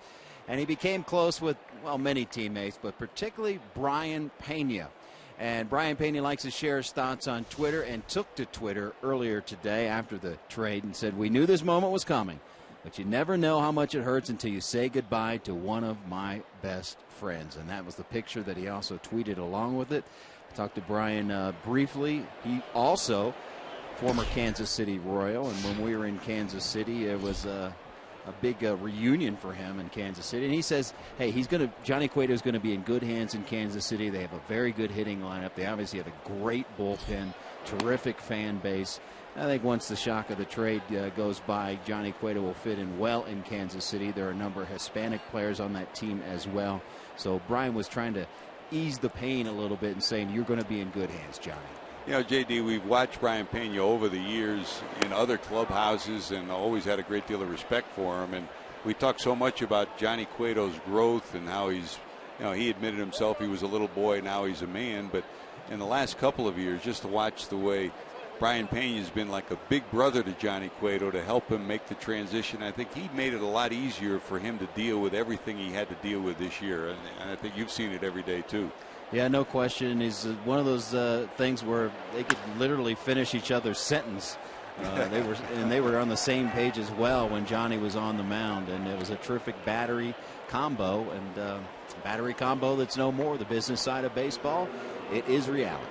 Big brother Brian to Johnny Cueto. Barnhart single to left, and the Reds will have a long way to go to get back in this one, but it's never over till it's over, as Yogi once said, Chris, when you're in Denver. So little by little, the Reds hopeful to chip away here. Here's Axelrod hitting in the 8th spot in the lineup, showing bunt. He'll get the runner over to second. They'll get the out at first, one away, and that'll bring up Billy Hamilton. Sacrifice for Dillon.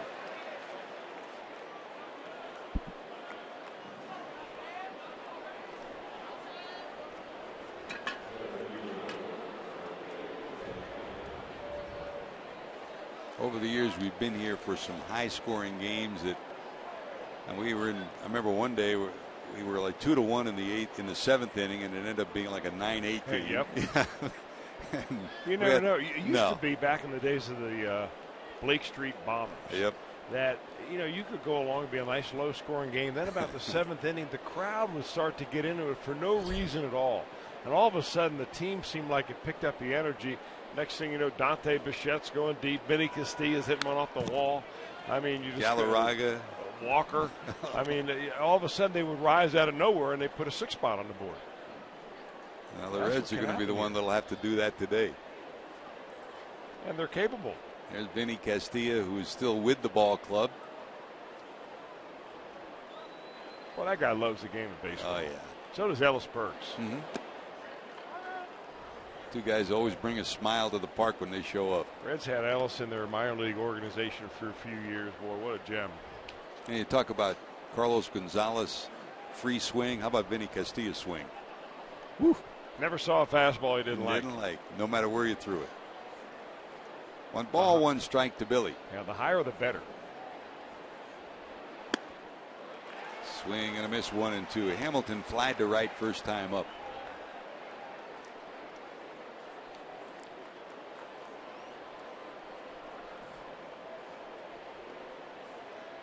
Sellout crowd today here in Denver.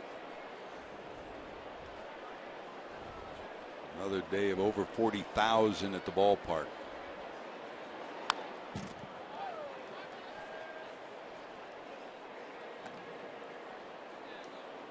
Big bobblehead day and a post-game concert as well.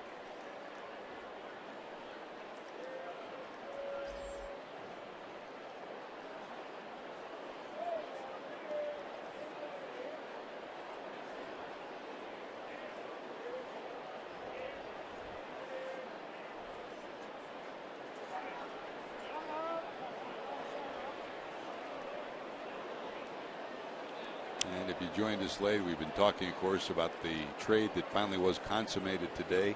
Johnny Cueto to Kansas City, and the 3 players the Reds will get from the Royals: Brandon Finnegan, John Lamb, and Cody Reed, 3 young left-handed pitchers, 22, 25, and 22 years of age. Swing and a miss.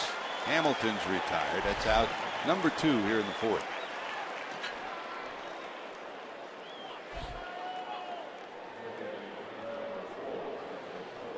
Reds led at one time in the 3rd inning after a 3-run home run from Jay Bruce, 4-2. But the Rockies sent 13 to the plate in their half of the 3rd inning, scored 10 runs, and now have a 12-4 lead.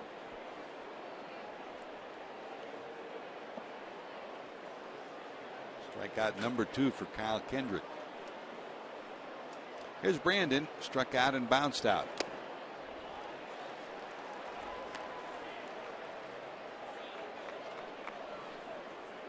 And you talk about home field advantage, and I don't think there's any doubt, Chris, we're going back to those Blake Street Bombers years. The Rockies just seem more aggressive, more comfortable in this ballpark. And there's a bouncer, LeMahieu over, got it. And for the second time, Phillips bounces out to LeMahieu. So the Reds get a hit, nothing to show for it. Rockies lead at 12-4 to the bottom of 4 we go.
What a bottom of the 3rd inning for the Rockies. Where does it fall in their historical analysis of their franchise? The 10 runs in the 3rd, most in any inning this season. The franchise record is 11 runs. That was back in 2012 against the New York Mets. And result, a 12-4 lead for the Colorado Rockies as we head to the bottom of the 4th. Here's Paulson. Paulson homered last inning to make it 6-4. He tripled the inning before.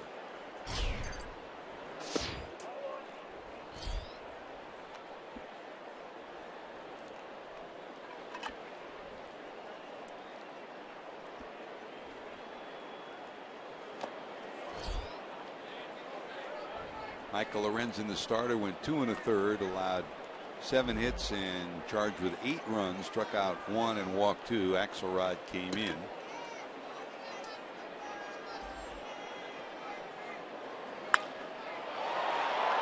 This one hit to right, looking up. Guess what? That's gone too. 2 home runs for Paulson. And 4 runs batted in on the day for Ben. Man. You know, the old adage, Chris, I think Dick Pole used to say it a lot. Make them move their feet at the plate when they get this comfortable. Push them off a little bit, huh? Well, they sure are comfortable. And it might be too late for that. I mean, if you start brushing them back at this point, it just looks like you're being a headhunter out there, or you know, I don't know what you're going to accomplish. No, I'm not saying headhunt, but I'm just saying make them be a little uncomfortable. They look like they're in batting practice right now. Yeah, well, they are because they're getting batting practice because it's coming right down Broadway. 2 homers and a triple for Paulson, and here's Nick Hundley, the catcher, fly it out and singled.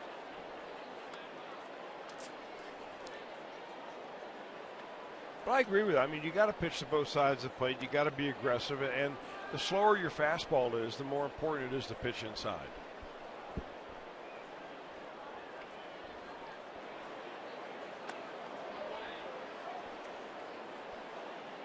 Two balls and a strike. But this is what you bargain for when you're, you know, the guy that gets stuck between AAA and the major leagues. I was in that role, and you get to be, you know, a long man, and sometimes you're in there in a blowout game, and you come in, and they've got so much offensive energy going. There's not a whole lot you can do about it. You hope you make good pitches. You hope you get good defense behind you. And let's face it. I mean, if the Reds make a couple of plays in that inning, they don't get 10 runs. They don't get anywhere close to that. But you've got to come in and throw strikes. And even if it has been a while since you pitched and you're beginning to lose your groove. I mean, there's no off day now for the Reds between the time that they leave here and go to St. Louis. And the last thing Brian Price wants to do is chew up his bullpen even more. Man, they're getting up and rustling around in the bullpen again as Axelrod has given up 2 homers, a double, and this walk. I mean, we're in the 5th inning. This is the kind of game that you project forward and you see a position player coming in to finish up.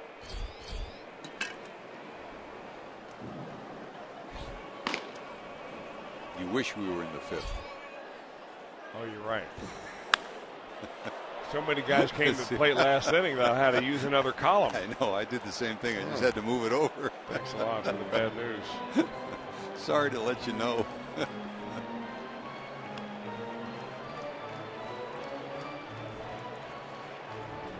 No balls, 2 strikes.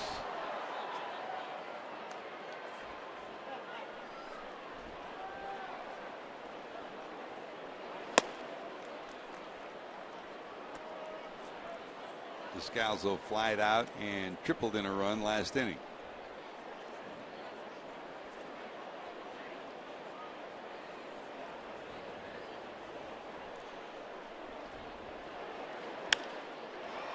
In the air to left. This will stay in the park, though. Edge of the warning track is Bird. He's got it. I just remind you, as you enjoy a cold one, to look forward to Miller Time later in today's game, brought to you, of course, by Miller Lite. Here's Brandon Barnes. He bounced out and was the first batter that Axelrod faced in the 3rd. He walked.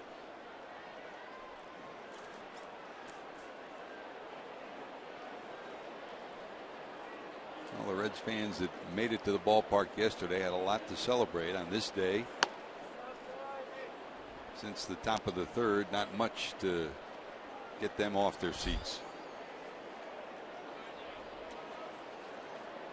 It is pretty neat, though, Chris. You walk around this ballpark in the downtown area. A lot of fans in red, a lot of Reds fans here. Yeah, there are. Well, there are a lot of transplants from the Ohio area that have come out here to visit in Denver and decided not to go back. Really a bustling city last night. I don't think I've ever seen this city with so many people out walking the streets last night. Just so many restaurants, sidewalk cafes open everywhere. Not just in one part of the city, but just every time you turn around, it was just a great place to get around, and the people are just so as friendly as can be. The MLS Soccer All-Star Game will take place this week. A lot of festivities surrounding that. There's a rugby tournament and training going on. Now, those guys are serious guys. Large dudes. Man. 1-2. Swing and a miss. That's a strikeout. Barnes retired. 2nd out of the inning. And here comes the pitcher, Kyle Kendrick. He helped himself with a sacrifice that plated the 8th run in the 3rd inning.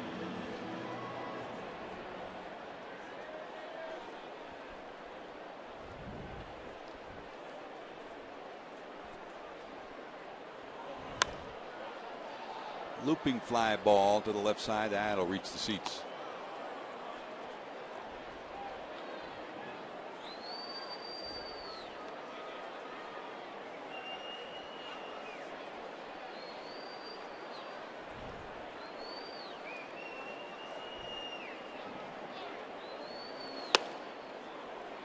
Sometimes you give up 4 runs. It's a day when you're heading to the showers. On this day, you pitch on the right day and your teammates give you 13 runs. Kendrick's still in there.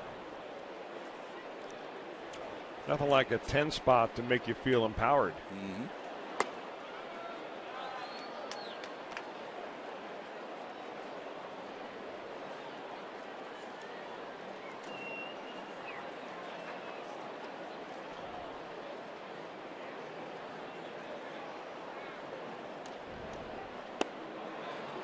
Back-to-back strikeouts, but a leadoff homer for Paulson, a 2-home-run game for him.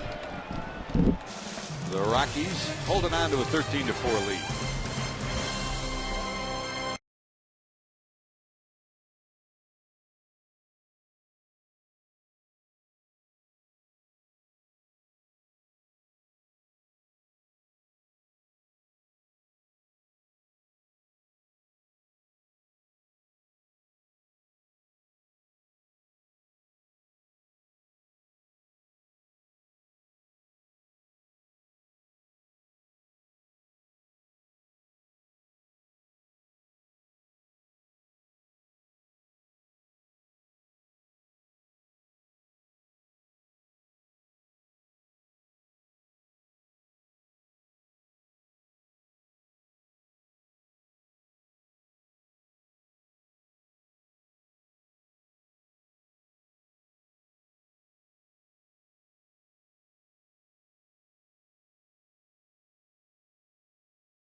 Sports Ohio being brought to you by your local Ford dealer. Ford, go further. By Meyer, find more for a healthier you at Meyer. And by Cincinnati Children's, ranking 3rd in the country on United States News and World Report's best children's hospital.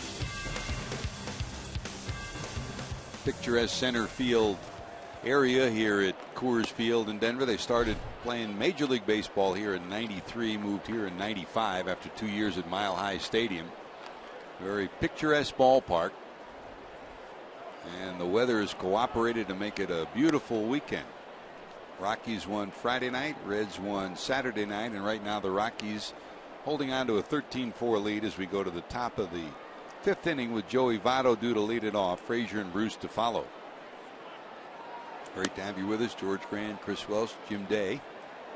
Don't forget, coming up after the game, Brian Giesen, Slaw, and Jeff Pecoro will be wrapping up what has been a very busy day. If you joined us late again, Johnny Cueto, after a couple of days of pretty hot and heavy rumor mill activity, was traded today. Walt Jocketty, the Reds general manager, announcing he was traded to the Kansas City Royals for 3 young left-handed pitchers, Brandon Finnegan, John Lamb, and Cody Reed. Finnegan 22, Lamb 25, Reed 22. All top prospects. They're on their way to AAA and AA for the Reds, and Johnny Cueto's on his way to join the Kansas City Royals. Emotional day at the ballpark for Johnny and his teammates. Well, now the hectic next, I guess, couple of days for Johnny Cueto starts. Mm-hmm. I'm sure he's packed up. He's probably on his way to the airport, catching whatever flight he can get back to Cincinnati. And he's got to get close because the Royals are going on the road. And if they stick to the same rotation, he would probably pitch on Thursday, and the Royals would be starting a set in Toronto. So you got to go home. You got to get close. You got to move out all of your stuff from Cincinnati, your family that's there, and Johnny has a lot of family there. He's heading them, of course, taking them to Kansas City. Fortunately, he does have some family, some brothers and his mom, and mom back in the Dominican, but his wife and so on. So they'll help him move and get out to Missouri. But still, there's a lot of stuff going on here, logistic-wise, that you don't think about when we talk about Johnny Cueto coming up as a young pitcher. Now he's an ace and all that. The reality of life sets in. And in the meantime, by the way, you're joining a ball club that is in first place and they're expecting you to pitch like an ace, which I'm sure he'll be able to do. Well, the good news is when you are a starting pitcher, he's got 5 days before he pitches again. So it's not like they're rushing him to get to the park to be in the lineup tomorrow. Well, you still want to get there so that you can get a bullpen session, so that you can get with your catchers. I mean, it isn't like an all-star appearance. I mean, you want to blend in with the team as soon as possible. I imagine he wants to get there within a day or two. Guaranteed on the phone to Edison Volquez, his former teammate here in Cincinnati, who's now in Kansas City. JD, it's been a hectic day for him to get out of town here, huh? Yeah, it is. Johnny says he's going to go back to Cincinnati, take care of some business back there, and then he will join the Royals. At least the plan is now to join them in Cleveland on Tuesday. So, yeah, it's one of those things where you just got to uproot your life just like that in an instant. All of a sudden, he's a resident of Kansas City and not Cincinnati anymore, so he's got to get his business in order. And good news is he's going to a good organization. I mean, Dayton Moore, very much like the guy who he studied under, John Schuerholz, runs a great ship. And you know that was, yes, Walt Jocketty's trying to put together the best deal that he could for the Reds, but cognizant of what Johnny's meant to this organization, he also tried to do right by Johnny. And that's not to say Johnny's going to stay in Kansas City. I know the Royals, in all probability, are going to try to re-sign him at the end of the year, but who knows? That's a bloop into right center field. Who will get there? The center fielder Blackman will. Frazier's retired. One away. Votto hangs at first. I mean, if the Royals do not sign Johnny Cueto to a long-term deal, what the Reds get in return, what Johnny Cueto is going to make, maybe 10 or 11 more starts. So what you've really traded, yes, you've traded Johnny Cueto, you've traded the ace of the staff and all that, but for 11 starts for the rest of the 2015 season, you're getting back 3 hopefully bona fide left-handed, top of the minor league level type pitchers. And if one of them works out, that ain't a bad deal. Bruce to left field. It gets by the left fielder Barnes. Around third, coming to the plate is Votto. The throw will not be made. It'll be a 2-base hit for Jay. So Jay, after homering the 198th of his career to tie Barry Larkin for number 9 on the all-time list in the third, a 3-run shot, backs that up with a double here in the 5th. Ball looks like it's just going to kind of float down the left field line, and Barnes is coming over. He's playing over in the alley, so he's got a long way to go. Doesn't have a chance to catch it, but doesn't exactly surround it or corral it either. So 13-5 is the score with Bruce in scoring position. Still only 1 out, and here's Bird. Fly to center, fly to left, 0 for 2. Now here's a guy, George, in Marlon Bird that we haven't heard a lot of rumors. I mean, direct rumors if so-and-so's looking at Bird, but you got to think that he might be a piece that other teams would want. He provides you some power, some right-handed pop.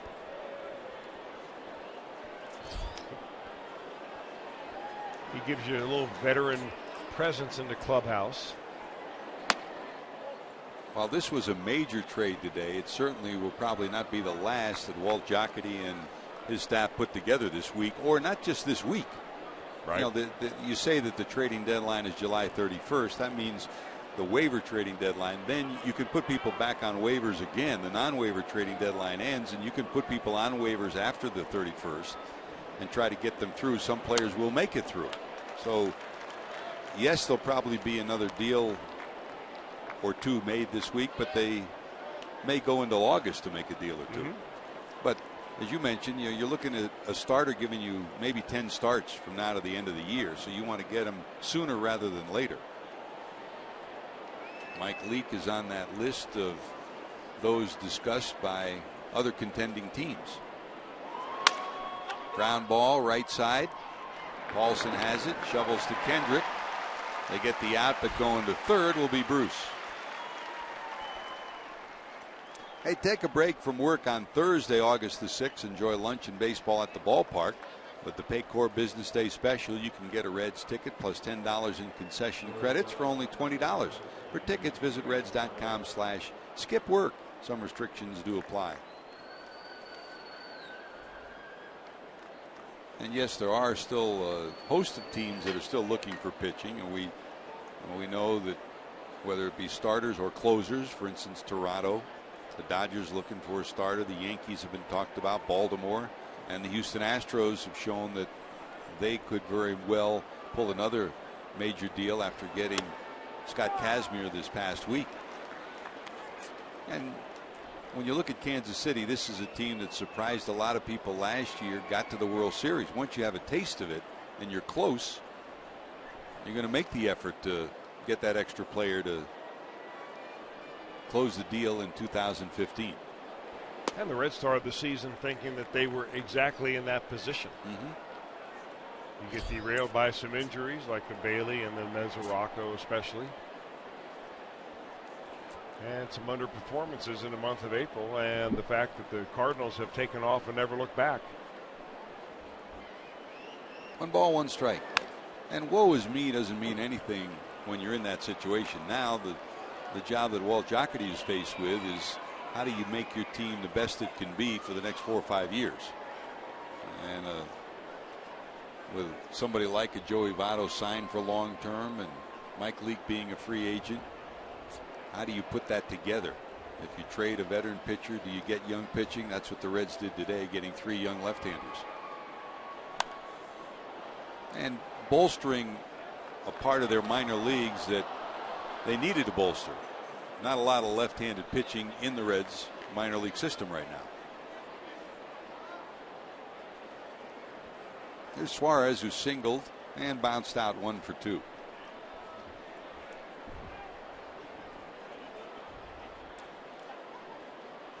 Rockies overshift to the left side against him.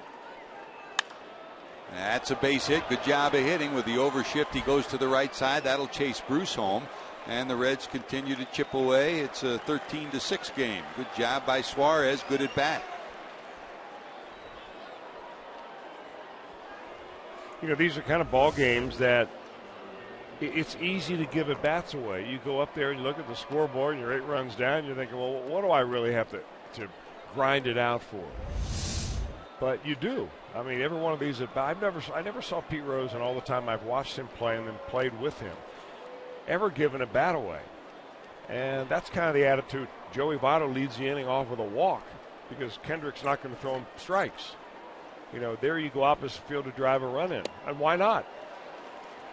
I mean, even though you're down a lot, these at bats mean something. It doesn't mean you just stand up there and just try to hit home runs, and if you don't do it, you're out. There's Barnhart, 2 for 2, 2 singles.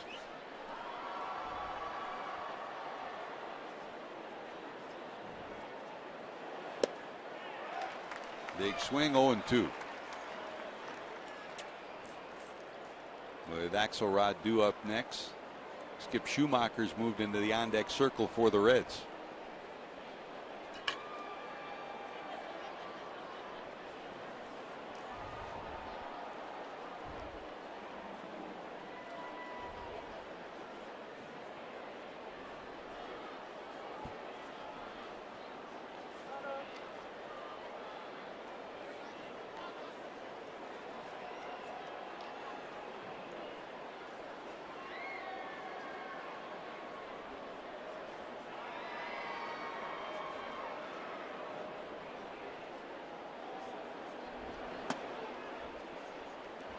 A little high, 1-2.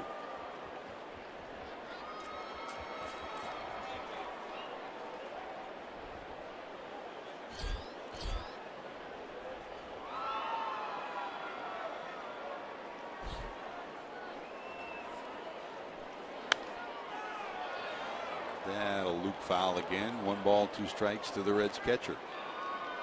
Now the Reds have not announced their rotation for the Pirates series. Cueto is scheduled to go on Thursday. Of course, will be a reconfiguration of the rotation for Brian Price.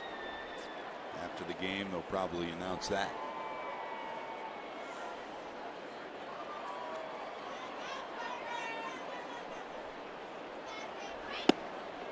And the corner for a strike. But the Reds do chip away. A run-scoring hit from Jay Bruce. 4 RBI on the day, and a run-scoring hit from Suarez.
Tuesdays presented by Rice Krispies Treats. For all Tuesday home games, you can purchase a package for $25 and get a Reds ticket and an exclusive All-Star themed t-shirt. Purchase your All-Star t-shirt Tuesday package today by visiting Reds.com/Tuesday.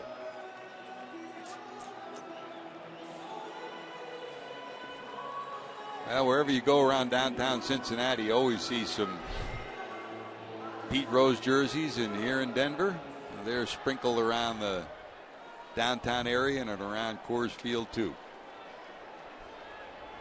That's interesting, Chris. I mean, everybody in Cincinnati is, and here's Blackmon to lead it off as we go to the bottom of 5.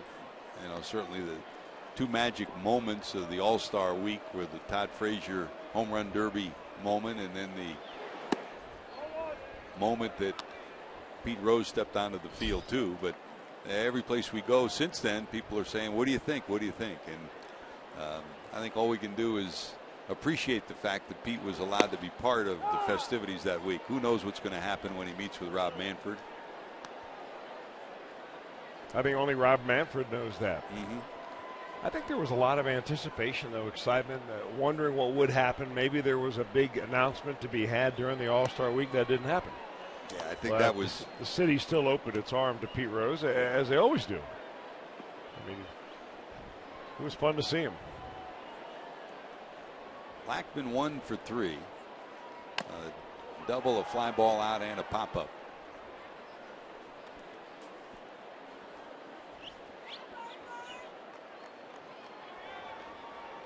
Congratulations on this beautiful day in Denver for a hot and humid day in Cooperstown, New York.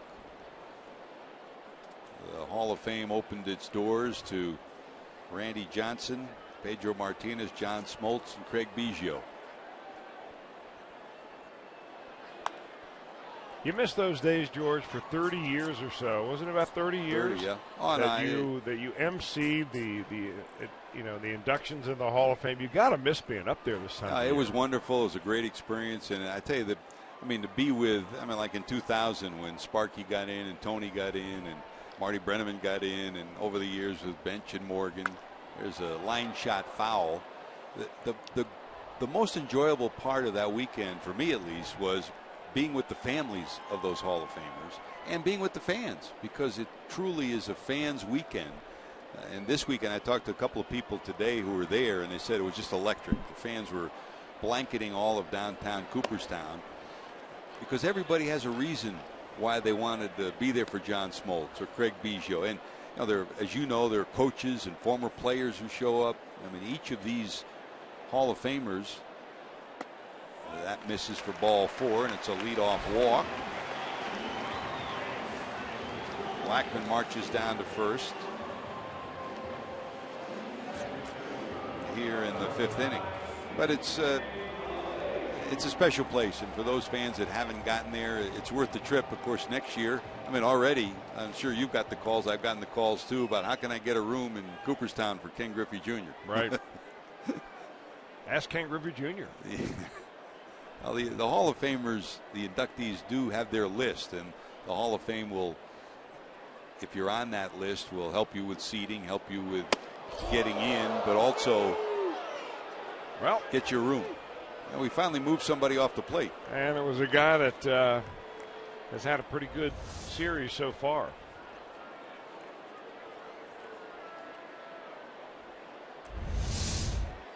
Ball 1 to DJ LeMahieu, who walked, bounced out, and doubled in the 10th run. Well, you know, the pitchers that are being inducted today into the Hall of Fame, Smoltz and Pedro and the big unit Randy Johnson, they weren't afraid of coming in there like that.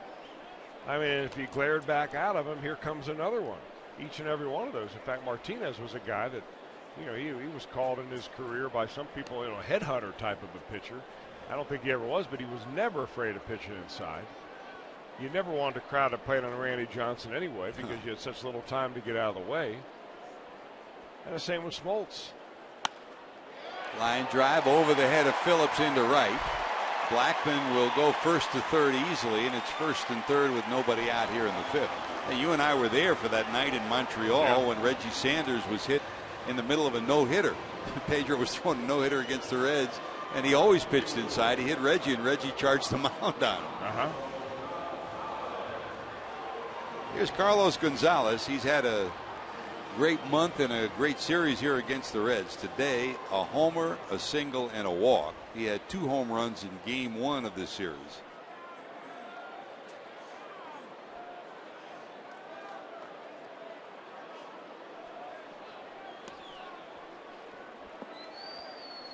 Reds will stay at double play depth, middle of the infield. They'll concede the run if they can turn 2.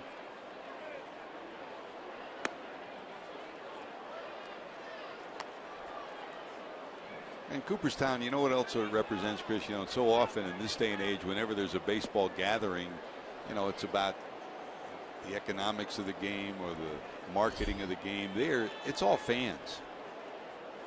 Fans from everywhere, from one end of the country to the other, that support a player or want to see their Hall of Famer that's there. And to watch kids and, you know, moms and dads who will be walking around with their favorite player's uniform, pretty neat. It's a great moment and a great weekend.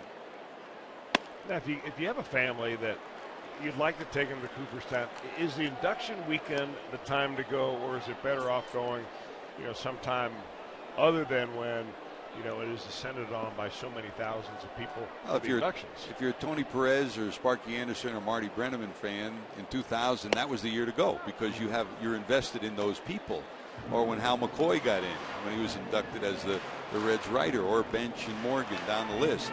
But if you want to see the Hall of Fame and really have an enjoyable weekend, don't go Hall of Fame weekend, because it's so crowded. You can't really walk through the Hall of Fame. Oh, baby. He hits this one a mile in the air. How far will it go? That's a mile-high blast in the mile-high city. Carlos Gonzalez is just erupted against the Reds in this series. 2 home runs in game number 1, and here in game number 3, 2 more home runs. Now 17 homers on the season. He's been a one-man mile-high wrecking crew here in Denver. I guess he's healthy again, Chris.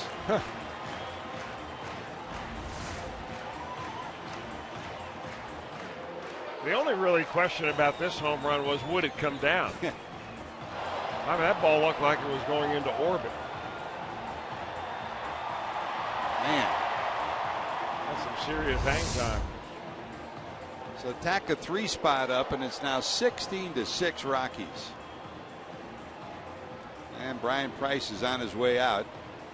That'll be it for Axelrod. Axelrod came in the 3rd inning after Michael Lorenzen went 2 1/3, allowed 7 hits and 8 runs. And he's allowed 8 runs in his work as well. Well, while the pitching change takes place, we'll take time out for these messages. You're watching Reds baseball on Fox Sports Ohio.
Cincinnati Reds. It may not be reproduced or retransmitted in any form, and the accounts and descriptions of this game may not be disseminated without the express written consent of the Cincinnati Reds.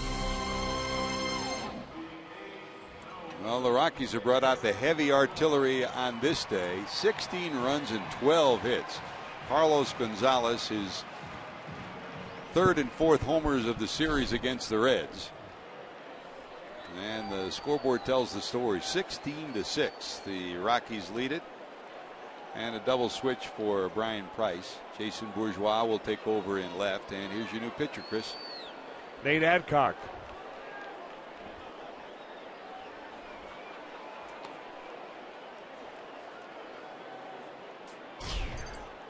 Well, Nate will face Nolan Arenado, who homered back in the 3rd. 1 for 3. Homer is 25th of the year.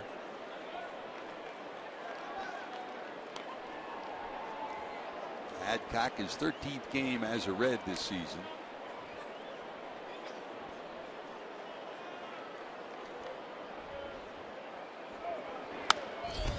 Down the right field line and out of play. Came up in June, the first week of June, when Jumbo Diaz was sent down for the first time and made his debut with the Reds that week. Down at Louisville, had 11 saves and 16 chances, and pitches for the first time since Tuesday against the Cubs. Missing on the corner, and he didn't go, so it's 1 ball and 2 strikes. Adcock's got a nice arm. I mean, he's a big guy with a nice fluid delivery, good little slider, just missed off the plate right there with that. A very serviceable middle reliever. And for him, it's really all about being able to spot up his fastball. When we showed you his numbers on the year, he's got nearly as many walks as he does strikeouts. So, I mean, even if you're throwing in the high 90s, there's no room for that. You have to be able to throw the ball where you want to. Now, this is a tough situation to come in. You've been there, Chris. Oh, yeah. And I mean, early Rockies in your have career. scored every inning but one. They put a 10 spot on the board already. And you got them to chase there. This is the kind of game, George, reminds me of a high school game that I had when I was at St. X. We had a coach named Don Dill, and he won. We were getting killed one day. I believe it was by Elder, And he called a guy in from the bullpen by saying, Kleeman to the Lions. I'll never forget that. Neither did Kleeman. Actually, his name was Kleiman, but he would say Kleeman just to kind of get on him a little bit. Strikeout, line drive, base hit by Paulson. So Paulson is now a double away from the cycle. 2 homers, a triple, and a single for Ben Paulson. He's having a good week in one day. Man.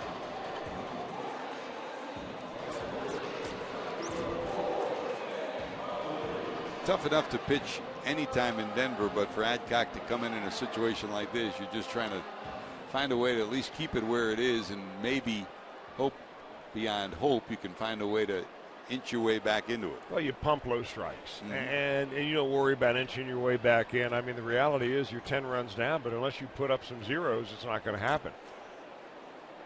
Here's Hundley, flied out, singled, and walked.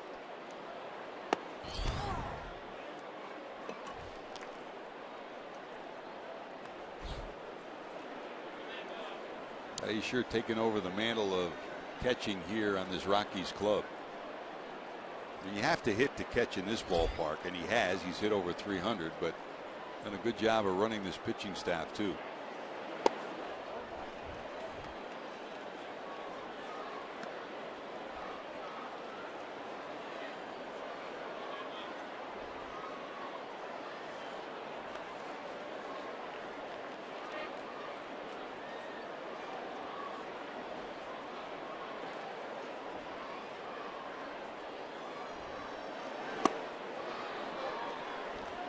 I really thought that we would see Willeen Rosario, who's the backup catcher. Now, he's been really one of the top catchers here the last few years. He was their catcher of the future, right?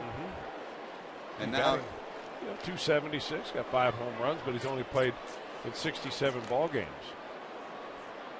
And I imagine quite a few of those are at the very end of the game. And at first base. And I mean, in reality right now, everybody's talked about Troy Tulowitzki, the possibility of him being traded. But the other side of it is there's been some interest and some talk about Rosario being dealt before the trading deadline. Yeah, out of those 67 games, he's had 40 starts at first base. And there's been some interest in John Axford too, their closer here. So we're concerned about the red side of it, but Paul Weiss said, he's looking forward to the end of this week too, because he wants Tulowitzki's situation to be resolved, and will he have a closer? Well, the big thing they've got to do here is get pitching, and free agent pitchers just don't want to come here. So if you're going to go out in the free agent market, you have to assume that you're going to overpay to get somebody here. So if you don't develop them yourself, you're really in tough shape. You're in tough shape because you've got 2 big time teams in Los Angeles and San Francisco that are in big markets. Phoenix is in a big market. They're rebuilding now with Dave Stewart and Tony La Russa at the helm. But Walt Weiss can put all the offense together he wants, but unless you have some pitchers that are going to win some tight ball games, especially on the road, it's going to be a tough team to manage. 6th walk that the Reds have issued today. Hundley down to first on the 3-2 pitch, and here's Descalzo. Flied out, tripled in a run, and flied out.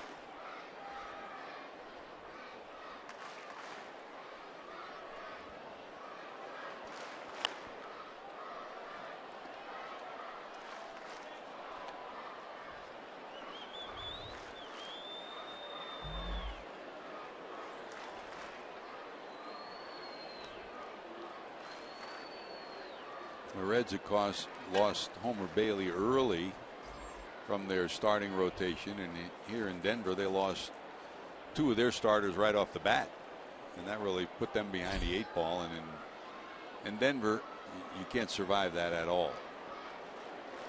0-1, down and in for a ball.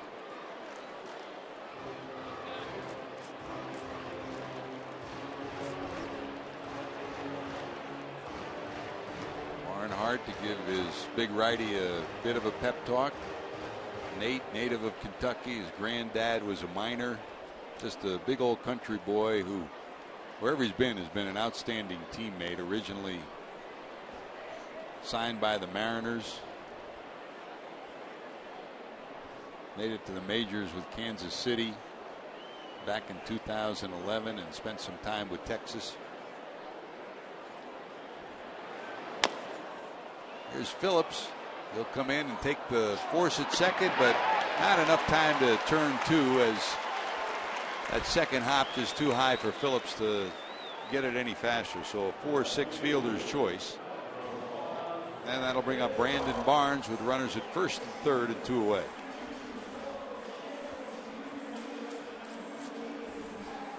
And you talk about pitchers not wanting to come here. I remember when Mike Piazza was heading into free agency, and everybody said, boy, imagine Mike Piazza being the catcher in Denver and in the Mile High City. Imagine how many home runs he'd hit. Imagine what his offensive numbers would be. And I asked him, I said, are you thinking of possibly as a free agent going to Denver? And he said, as a hitter, yes. As a catcher, no way. Yeah, you want to catch 300 pitches a game? Exactly. You need a durable catcher here. You need 3 of them. Yep. Joe Girardi said that when he was here. That's a line shot off Adcock's glove. He saved a run. Good job by Adcock to get some leather on it. That'll end the inning. But 8 come to the plate here in the 5th. It's 16-6 Rockies.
Let's take it down to the AA level yesterday, because we love when theatrics happen sometimes. We apologize for the video quality of this, but we feel it's so good we got to show you. Kyle Skipworth got into it with the home plate umpire, and he proceeds to take his catcher's gear off and would eventually take his jersey off and throw it. Now, Pat Kelly, the manager for the Pensacola team, finally gets tossed. And this is one of my favorite things when a manager gets tossed. He turned around and tosses the umpires himself.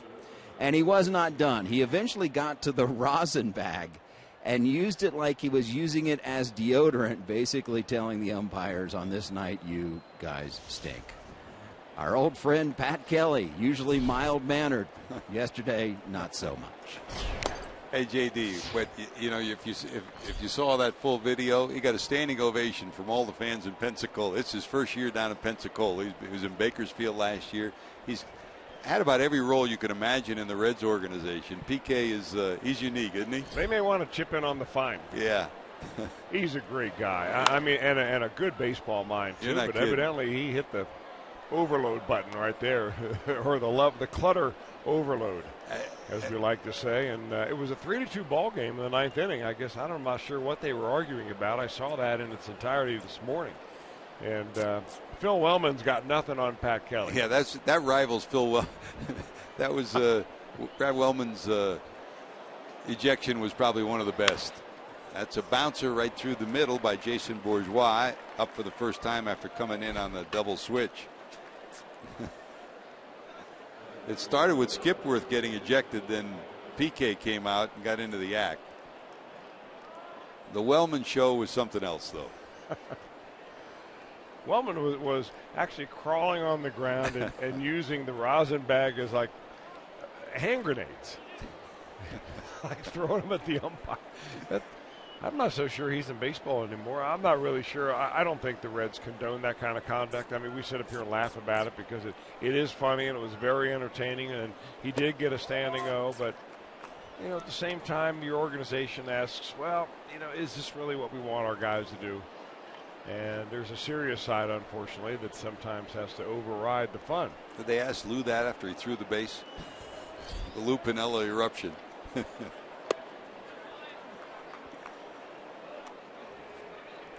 Now, the one thing we see less of that at the major league level now with all these challenges is that. Emotion. Yep. Bourgeois down at first. Here's Billy Hamilton, flied out and struck out 0 for 2. Pop back and out of play. Here's the Wellman special. Now, Phil Wellman was a minor league manager for the Reds, but not when he did this act. There's the hand grenade. He's with the Atlanta organization. That's the all-time best right there. He was with Atlanta. And shortly thereafter, gone.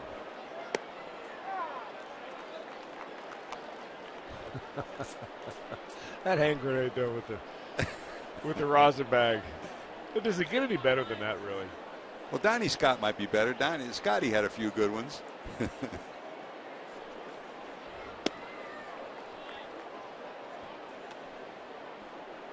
3 balls, 2 strikes now to Hamilton with Brandon Phillips on deck.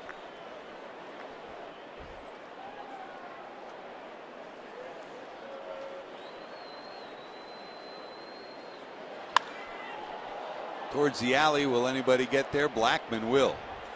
Hangs up long enough for Blackman to haul it in, and there's one away here in the 6th. Now let's give Big Lou a chance for his evaluation. Go get him, Lou.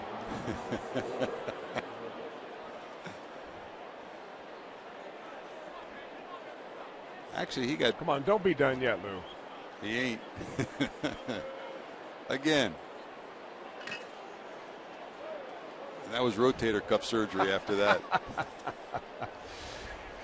You know, and people still ask him about that. And he says, you know, of all the games I played and the hits I had and all the games I managed and the games I won in the World Series I won with the Reds, all people want to ask me about is that base throwing incident. You throw one base, and that's all I remember. Gonzalez Herman in to pitch here in the 6th inning with a runner on first. Here's Brandon with 1 out. Yeah, we were talking yesterday. One of our favorite guys is Steve Foster, the pitching coach here, and relayed the story about how when he had the battle with the not the battle, but the question by the border guard going into Canada, what do you have to declare? And he said, I'm proud to be an American. And we always joke about that. And talking to him before the game today, he said, I heard you guys were talking me up again yesterday. He said, yeah. He said, you know, not a week goes by that somebody doesn't remind me of that. And the interesting part of it was that part of the story. But then afterwards, the rest of the story that he told, there's Foss, he got detained for an hour and a half by the immigration officials. And the Reds moved on, went to the ballpark. And now he's a rookie. I mean, he's just called up recently. Here's the stretch, delivery in the dirt. And he finally got to the park after batting practice was over. He got into the clubhouse, had to slap on his uniform, and everybody in the clubhouse, he came in and they gave him a standing ovation. Joe Oliver came in. Oliver was with the club then, and he started to sing proud to be an American. And the whole team ended up with that chant. And he went in, he was scared stiff. He thought Lou Piniella was going to, read the riot act to him. And Lou came up, put his arm around him and said, "You okay?" He said, "Yeah, I'm okay." He said, "You didn't get arrested or anything, did you?" He said, "No." He said, "Well, we're proud of you." And that's what he remembers out of that more than anything. Well, how did they get the Canadian border guard in on the rookie hazing? It was pretty good. It was pretty good. It really wasn't unusual in those days. And it would do for a whole team that oftentimes a team would go through the border and you had to bring them some signed stuff. Oh, yeah. That they wanted signed balls or bats or some memorabilia in order to kind of rush you through without, the full search. And if you didn't come up with, what they needed, you guys would, we're going through every suitcase and we're going to take a long time to go through customs. Here's Joey as Phillips strikes out for the second out of the inning. Votto today flied out and walked twice. I'm sure it's way different now. Okay. Border's wide open.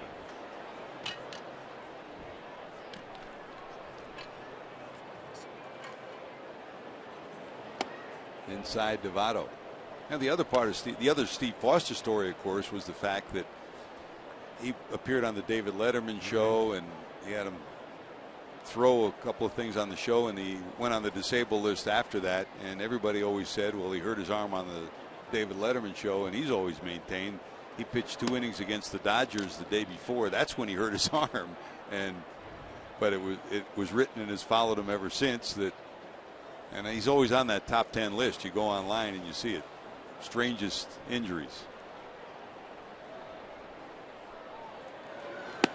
Breaking ball drops in there for a strike to Joey. Well, Foster had parts of 3 seasons with the Reds. 59 games overall. Now, we're talking about the pitching coach for the Rockies. He had 1 start and an earned run average overall of 2.41. So it was an injury that chased him out of the major leagues. Joey walks for the 3rd time. He continues with the best on-base percentage in baseball. He started at .628 since the All-Star break, and that'll go up today. He's been on base 3 of the 4 times. And here comes Frazier, who walked, flied out, and bounced out. I got a question for you, George Graham. What's worse, walking a batter when you're up by 10 runs or when you're down by 10 runs? If you're Walt Weiss, you know the answer to that. I don't know. Brian Price may disagree. Here's Frazier. Already has 1 3-run home run in this series. It sounds strange, but, as Yogi said, it's never over till it's over here in Denver. And no, it's a long shot, but in this mile-high city, it's not out of the realm of possibility. Well, you can't look at the big picture, though. No. You've got to win every at-bat. You've got to win every inning and so on. And if you've got a guy out there that is willing to put base, the only way you're going to get back into it is to have walks and then hits. But wildness on the part of the Rockies have to be part of that.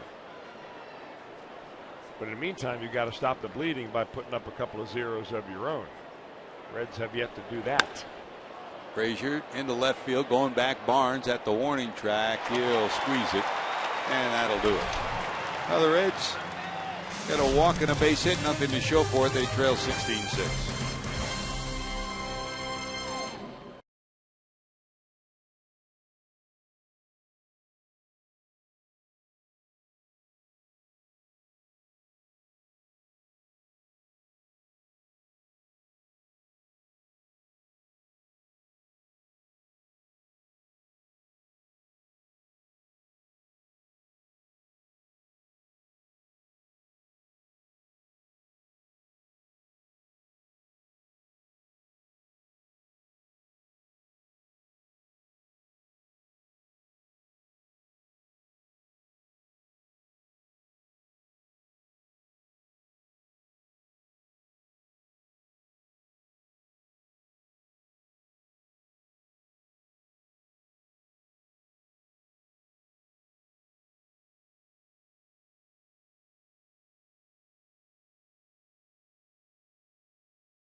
around the world of sports, including the latest surrounding the MLB trade deadline. I'm sure there'll be lots of Johnny Cueto trade talk tonight.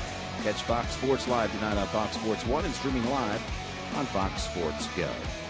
Johnny Cueto traded for 3 left-handed pitching prospects. One of those is John Lamb, and as Nate Adcock goes back to the Hill for Cincinnati, a lot of rumors swirling around the clubhouse about what players the Reds were going to get. And Adcock, who knows John Lamb and had played with him, one of the pitchers in the deal. Lamb was the number 18 prospect in all of baseball before 2011, before he had Tommy John surgery. 9-1 this year at AAA, 2.67 ERA.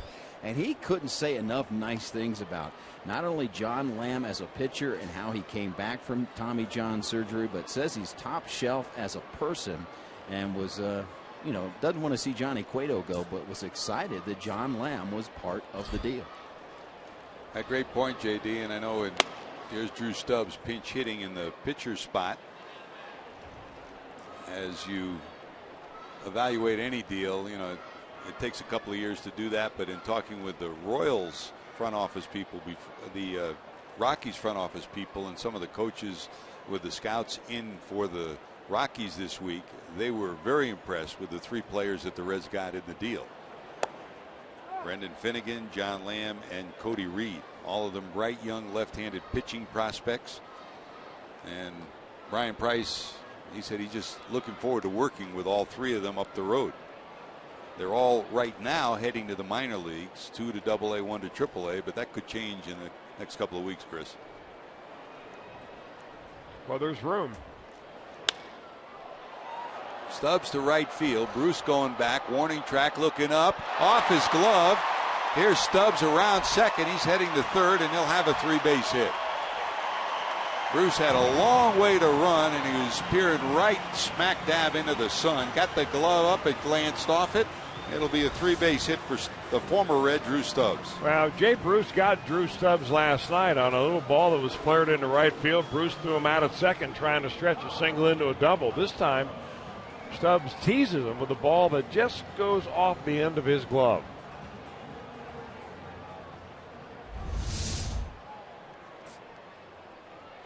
So leadoff hitter in scoring position. Sitting at third is Stubbs. The Reds will keep the infield back. I think you've said that before. Yep. Leadoff hitter in scoring position.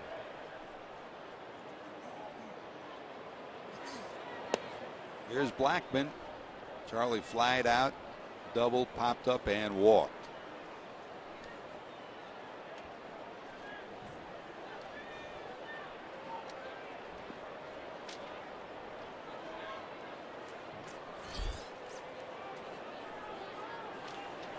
A lot has been made of the deal today. Johnny Cueto going to Kansas City for Finnegan, Lamb, and Reed, but Walt Jocketty's group of advisors, and Kevin Towers is in town, Sean Pender's in town, and everyone from the offices in Cincinnati.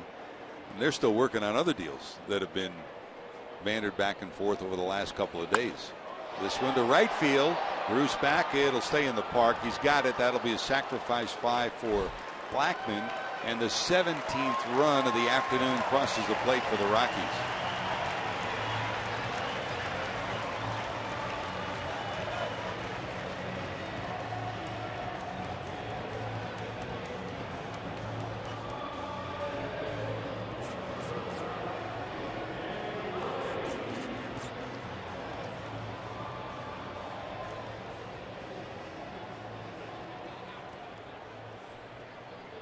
Drew Stubbs just rejoined this Rockies team earlier this month after spending time down in the minor leagues after getting off to a horrible start.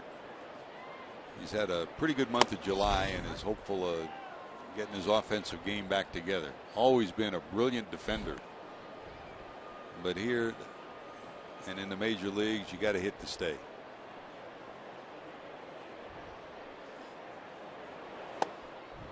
Outside to LeMahieu, who walked, bounced out, doubled in a run, and singled. Congratulations go out today to Randy Johnson and his 5 Cy Young Awards, Pedro Martinez and his 3 Cy Young Awards, John Smoltz, Picked up one Cy and Craig Biggio, member of the 3,000 hit club, with gold gloves to go with it, as they were inducted into baseball's Hall of Fame in Cooperstown. And also this weekend, congratulations to our good friend Dick Enberg, who got the Broadcasters Award, and Tom Gage the Writers Award.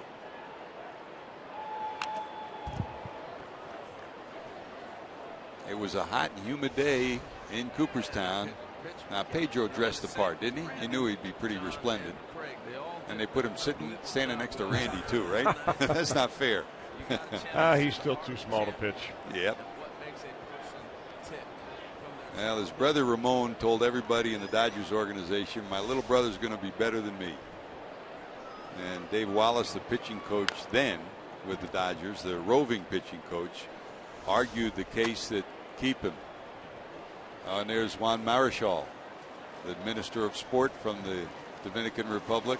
Boy, talk about the Dominican dandy. There's two of them that were out of the same mold, right, Chris? Well, you're not kidding about that. An iconic moment. What a great moment. I tell you, we talk a lot about Bronson Arroyo, too, who came through with the Red Sox when Pedro was pitching there. Bronson became a different pitcher after watching Pedro. And what Bronson brought to the Reds, too, was that same thing. Add, subtract, pitch backwards. Things that Pedro did. Of course, Pedro did it with a 98-mile-an-hour fastball. But Dave Wallace told everybody, don't give up on this kid. And the argument was he's too small. He couldn't be durable enough to be a starter. And Dave Wallace, now the pitching coach with the Orioles, proved to be pretty correct. And the other side of it was Pedro's older brother Ramon, one of the most respected players ever from the Dominican. Phillips smothers this. They'll get the out.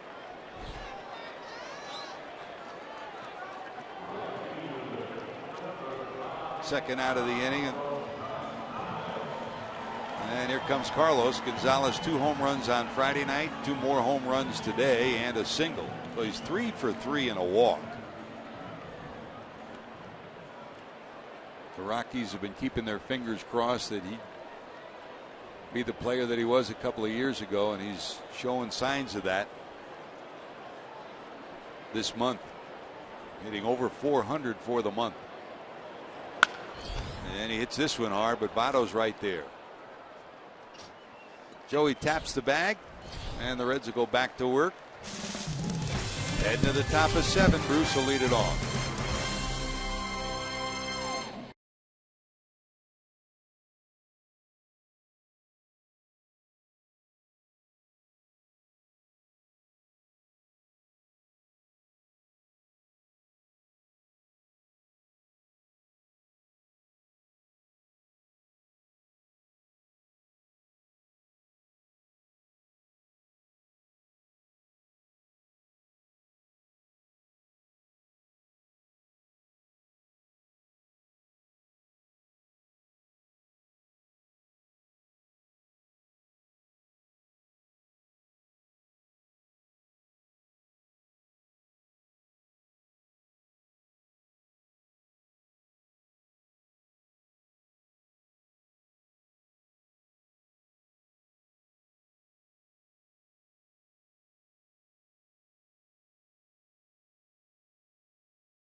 Smiling side of the scoreboard for the Reds is Jay Bruce. Clubbed his 16th home run. The Reds led it 4-2 in the 3rd inning. Bruce tied Barry Larkin on the all-time list with 198 for the Reds. Then things turned around. Ben Paulson has had a day to remember. 4 RBI and 2 home runs. 4 for 4 for Paulson. And how about Carlos Gonzalez? 2 home runs in game 1 of this series, 2 more today. 3 for 3, 6 runs batted in, his 12th monthly homer game of his career. He's also scored 4 runs to tie his career high. So Cargo has lifted the heavy cargo for this series, and the end result is 17 runs, 14 hits for the Colorado Rockies. 6 runs, 8 hits for the Reds. And Rockies, with that 10-run third inning, fell 1 run short of their all-time single inning scoring mark set against the Mets a couple of years ago. Drew Stubbs stays in the game. He'll be in center field. And Christian Friedrich will be the new pitcher for the Colorado Rockies. Yeah, we saw Friedrich last night. He came in and pitched 1 inning. Left-hander that went to school, college anyway, at Eastern Kentucky University. Spent 3 years there before the Rockies picked him in the first round of the draft. He was 20-7 for Eastern Kentucky in his career there, with a cumulative earned run average of 1.8, and struck out, get this, this is Randy Johnson type numbers. He pitched 245 innings and struck out 327 batters. Whew.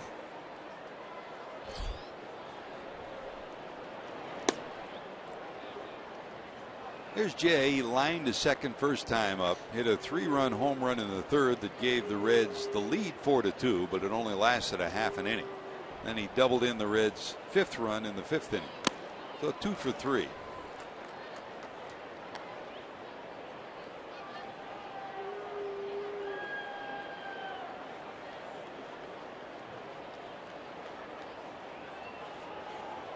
$37,000 plus on Friday night. Make it a 3rd hit of the game for Jay. Single, double, and homer for Bruce, and the Reds' leadoff hitter on in the 7th inning. Boy, he looks so much more comfortable of late. The average over 300 for the last 2 months, and that average continues to inch its way up.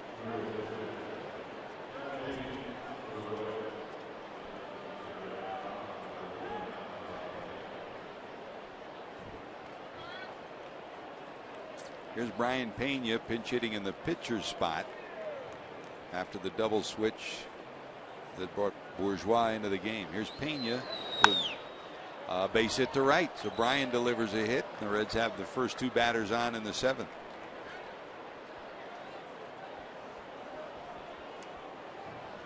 Well, the Reds lost a great pitcher and a great teammate, and Brian Pena lost his little brother today, as Pena has developed such a close relationship with Johnny Cueto. And as Brian was saying just before the game, he said he may be leaving, but we're going to be close forever, and that's sure true. And I know we'll sit up here looking at highlights and looking online to see what Cueto does every time he pitches. He's the kind of person that you don't forget. Here's Suarez, single, grounded out, and single to knock in a run in the 5th. What's impressed you the most about the growth of Johnny Cueto from that first day you and I were standing with Johnny Alvarez in 2004, watching him throw in spring training? Well, little by little, guys get better, George, but along the way, also guys begin to fall out. There have been a lot of pitchers that have come through the Red system between the time that Cueto signed and the time, that he's leaving now, that maybe even had more talent than Johnny Cueto. But I really think that Dusty Baker had a profound impact on Johnny and figured out that, you've got to really dedicate yourself to stay in shape. They always thought that Johnny was a little bit too rotund, that he didn't work hard enough between starts. And I think that there was the counseling that Dusty Baker gave Johnny Cueto that really gave him a little impetus to work harder than ever before. And when he started doing that, I think he really began to excel and get better. And then when I think Brian Price came over here from a pitching standpoint, that's when he really began to skyrocket to the top of his profession. So I think that Price and Baker had a big influences on him at the major league level. Double play off the bat of Suarez. Barnhart is 2 for 3, 2 singles and a strikeout. So 2 away runner at third. And it was Dusty that really prodded him to start running the steps. Yeah. And now if you watch him a day after his start, before anybody gets to the ballpark, Johnny Cueto's running up and down the steps at every stadium the Reds go to. And Chris, you talk to young pitchers all the time, and you talk about mechanics. And today it's comfortable for a lot of pitchers to do their cardio work on bikes. It's not the same as the strength you get from actually running the steps. No, you're right. I mean, we saw pitchers running the bases the last couple of nights here. Eddie, I don't know whether Eddie Butler uses the bike or whether he runs, but I mean, he had a run, try to score from first base on a long hit ball. And today, Kyle Kendrick the same way scored, coming around, I think, all the way from first base. Well, the Reds have a promising inning with back-to-back hits. Nothing to show for it. To the bottom of 7 we go. 17-6 Rockies.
is it's not over yet. I mean, Walt Jocketty and Kevin Towers, Sean Pender, and the whole staff from the Reds offices that are here in Denver will continue that process.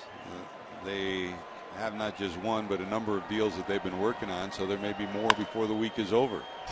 Bert Badenhop into the game to pitch, and Brian Pena into the game at first. He has to show a little elevation to haul that one in, and there's one away. Kind of like that, one pitch, one out. Burke Heinrich Badenhop into the ball game. Since we're talking about college origins, he's an Ohio guy. He went to Bowling Green State University, played 4 years there for Danny Schmitz. And while he was at Bowling Green, mostly he split time between being a starter and a reliever. 17 wins, 10 losses. Mr. Perpetual Motion on the mound, huh? Well, he gets it going. I mean, he does. Like a little nervous Jervis. I don't think he could ever be a guard at Buckingham Palace, do you?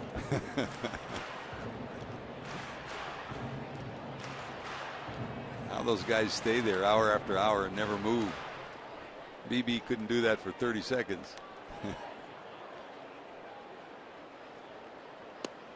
It was a great moment while we were away. They had God Bless America, and he came in and was ready to warm up, and they honored a staff sergeant before the game, and he stood there. Everybody else was kind of walking out on the field, and he applauded very vociferously for the honor that the young military man received on the field. Badenhop's a good teammate. 3 balls, 1 strike. Paulson today has had a day. 4 runs batted in, couple of homers. He tripled after 2 walks in the first. That gave the Rockies a 2-0 lead.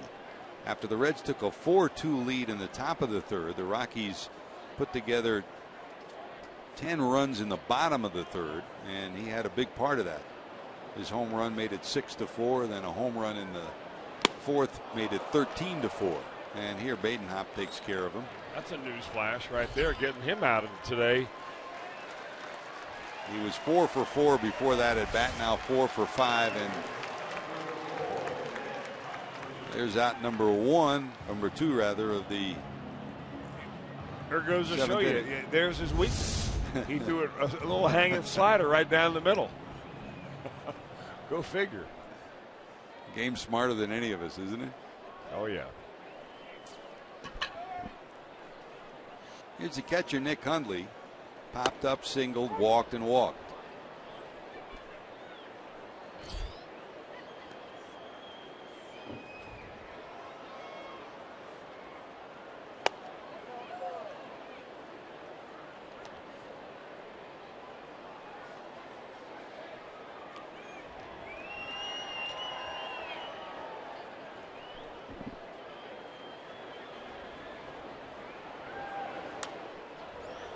That's pop back and out of play.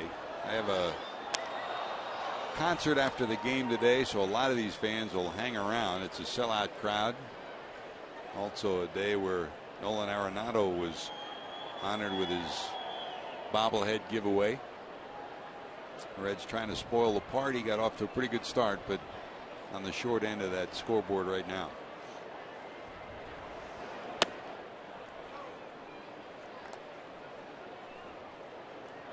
And when we get downstairs after the game, Chris, we'll get an idea from Brian Price about what will happen with the pitching rotation. The Reds head to St. Louis. Iglesias against Lynn tomorrow. He'll be on the air at 7:30. Game will follow at 8.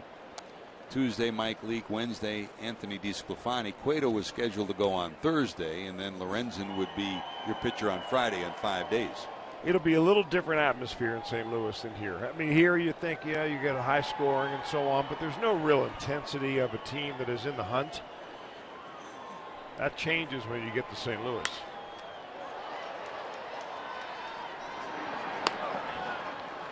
That'll do it on the ground ball. It's a great job by Badenhop for the first time in a while. The Reds have a 1-2-3 inning.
This is the 25th anniversary of the Americans with Disabilities Act. Great to see fans from the Denver area with disabilities celebrating today, watching the Reds and Rockies at Coors Field. I had a chance to walk over with a young lady who was in her motorized wheelchair coming to the ballpark. Lives in the downtown Denver area and looking forward to a beautiful day of baseball. And congratulations to the fight that we all fight for Americans with disabilities.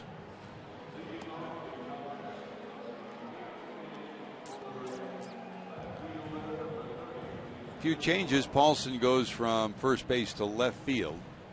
Carlos Gonzalez out of the game. That'll put Paulson in left. Willeen Rosario will be your new first baseman. We talked about him, the former catcher. And Brandon Barnes moves from left to right. And there's Rosario.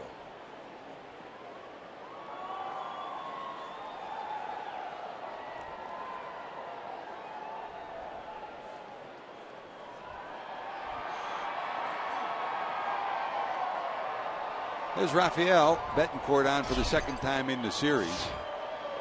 And you wonder, Chris, if he might enter that starting pitching question mark for the Rockies next year. He's been there before. Well, he's 40 years old. I mean, by Rocky standards, he's just hitting his peak. They've got a guy older than that down in the bullpen. Well, Troy Hawkins, 42. That's a line drive off the bat of Jason Bourgeois, but right at the shortstop. Descalzo has it, one away. I got to ask you about Betancourt, though. Who jitters more, Burke Badenhop or Betancourt? I mean, he goes through a lot of stuff out here now. It'll take him a while to throw a pitch, too, won't it, sometimes? And he's way better now than he used to be. Look like they both go to the pickpocket school of baseball, right? Here's Billy. Well, as important as Hamilton was yesterday when he was 3 for 3 and really ignited the Reds to their victory, he has struggled today. A fly ball out, a strikeout, and a fly ball out.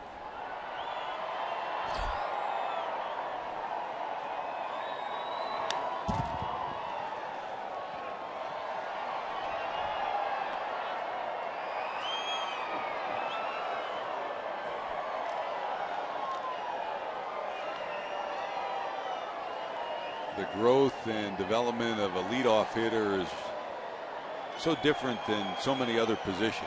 You're asked to do so many things. I mean, he's been brilliant defensively. Hasn't missed a beat, gotten better and better. But the process of being the trigger to an offense is not an easy one. And when the Cleveland Indians were in town, Michael Bourne, who went through a lot of the same things that Billy Hamilton went through, had a chance to spend some time with him, pulled him aside and said, don't give up. You know, it's not an easy process and it takes some time. Billy's going to get it. It's going to take some time, but Billy's going to get it. I agree with you. I really think that he will get it, and I hope it's sooner than later. But the one thing that he has to figure out first is how to keep the ball out of the air. And that can be as simple as not swinging at pitches that are above his waist until he has 2 strikes on him. And every scouting report, when you talk to other teams and their pitching coaches, is the same. Get ahead in the count and then elevate. Keep the ball up above the letters. Exactly, but he'll chase pitches above the letter or above the waist even before he gets 2 strikes on him. Full count, 3-2.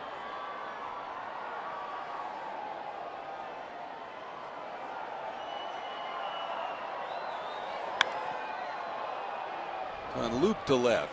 Paulson there, he's got it, and there's 1 away, 2 away.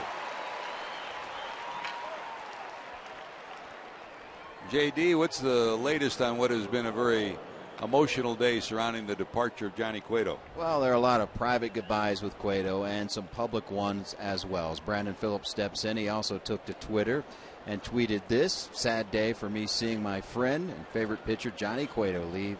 It was a pleasure watching him grow to being one of the best in the game. Hashtag salute.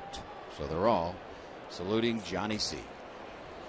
Well put by Brandon Phillips, and echoes sentiment of a lot of folks, not just in that clubhouse, but around Reds country. We've been privileged to watch his growth, watch his development, not just as a pitcher, but as a young man. And, Mom down in the Dominican probably been talking with him on the phone a couple of times today. She watches all the time, and they got a lot to be proud of, Chris, for everything that he's accomplished as a Red. Base hit for Brandon. That's his first hit of the day. 1 for 5 for Phillips. I get the feeling Cardinal fans will kind of miss him too. I mean, the two guys that get the most attention there in St. Louis when the Reds go into Busch Stadium is, are Brandon Phillips and Johnny Cueto. And now you take half of that emotion away, and maybe they'll focus it more on Brandon. Brandon's ready for it. Oh, yeah. I mean, for the rest of their careers, every time Yadi Molina steps to the plate, he'll be booed in Cincinnati. And every time Brandon steps to the plate, he'll be booed in St. Louis. They booed him in the All-Star game. That was something. He took it great. Yadi took it great. He's, they've long ago passed over it and forgotten about it, and they laugh about it, the two of them together. There's Ivan De Jesus hitting in Votto's spot with Phillips down at first. While all this is going on, the Reds, of course, not just now, but as you look at the next 3 or 4 years, you're chasing the Cardinals in the division. Cubs are getting better. Pirates have made it clear they're there for real. And the Cardinals have done a couple of things to help themselves this week. Pirates did too, bringing Aramis Ramirez back. Add an extra bat. There's a bouncer into center field. Phillips rounds first, and second will hold there. So Ivan gets a base hit, back-to-back hits for the Reds here in the 8th. Cishek will help them out of the bullpen. Well, maybe a change of scenery is exactly what he needed, because Cishek, if you remember, is that sidewinding right-hander from the Marlins that got off to a horrendous start. He was supposed to be their closer, ended up being sent down to the minor leagues this year, losing his savings or closing spot. So, sometimes you get a guy out of a bad situation into kind of a wipe the slate clean deal, and he responds. And in a pennant race.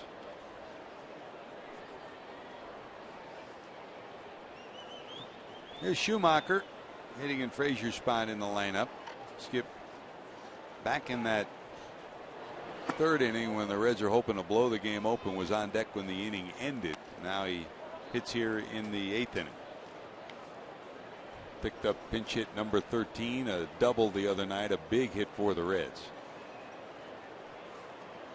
Leads Major League Baseball with those 13 pinch hits.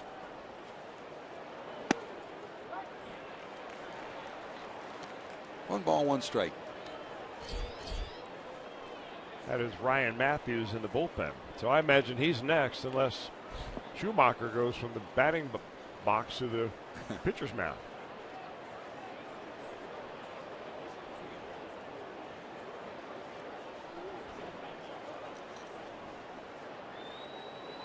I would imagine a Skip is probably your emergency catcher. Yep. And your emergency pitcher.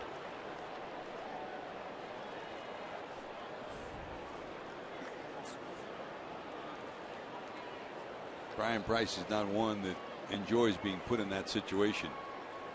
Who is? Yep. One ball, two strikes. I mean, this looks more like a Bengals-Broncos game than it does a Reds game. In fact, the Bengals will be out here on December the 28th. Take on Denver. They beat them last year when they played just a few days before Christmas. They beat them 37-28. Let's hope the score in late December this year is not the same as we're looking right there with the Colorado team over the Cincinnati team. Swing and a miss. The Reds strand 2 here in the 8th inning, going to the bottom of 8. The Rockies 17-6.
We have selected the Data Strong fan photo of the game. Tweet your strongest fan photo to hashtag Ohio Data Strong Fan for a chance to be featured in an upcoming broadcast brought to you by T-Mobile. Good job, Megan. Got a little bit of everybody in that. Nice work. Reds, of course, will be home after St. Louis. They will host the Pittsburgh Pirates, so show up at the ballpark and send us your latest fan photo. Ryan Matthews will take over here in the bottom of 8. De Jesus at third, Schumacher at second for the Reds.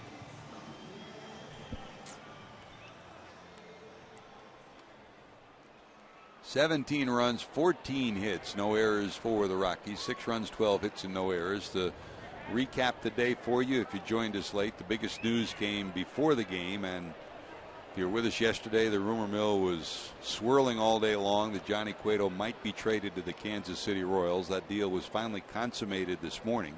Walt Jocketty announcing that he and Dayton Moore had arrived at a deal that sends Cueto to Kansas City for 3 young left-handed pitchers.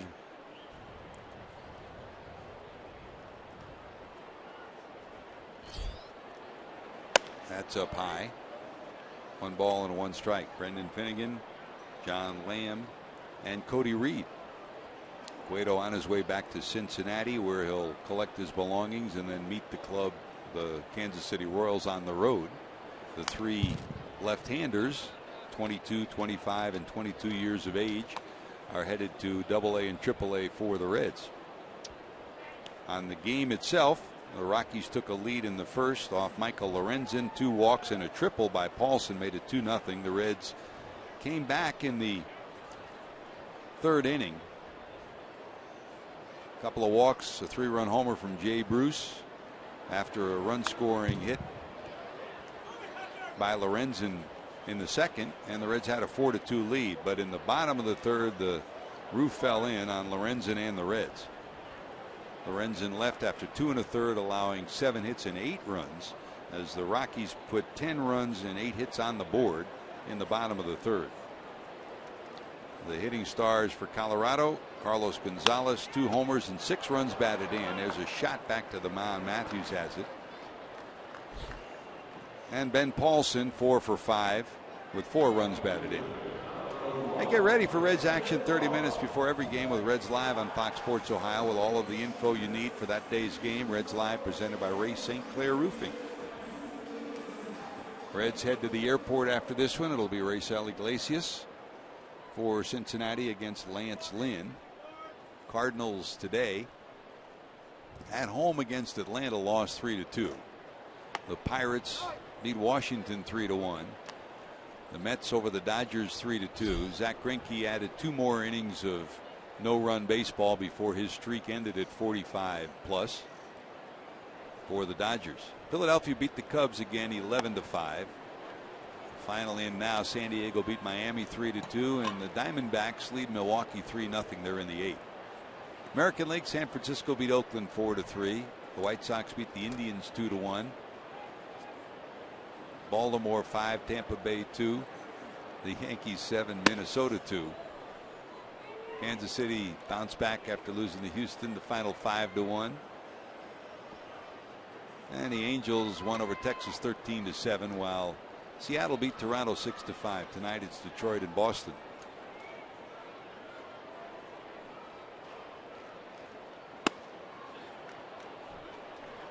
Trying to check his swing.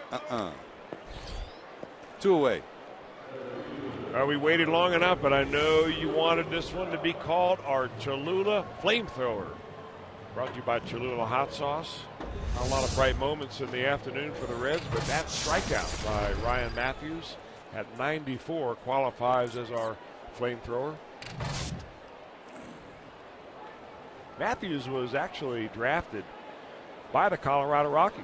Came up in their minor league system, traded before he got to the major league. So he spent the first 6 or 7 years of his professional career as a Rocky. 34th round draft pick out of high school, and then in the 19th round in 2003 he was drafted again by the Rockies and then signed.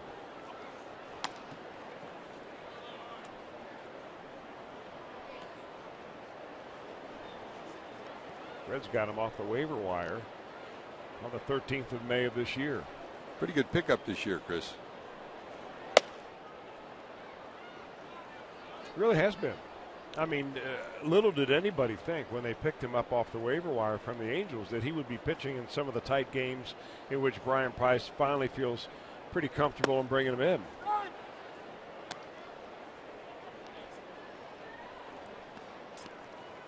Drew Stubbs up for the second time. He tripled, pinch hitting in the 6th inning.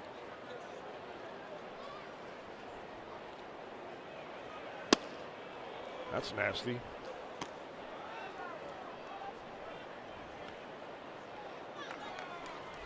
Little sinker down and in, mid-90s. That's good movement, good location.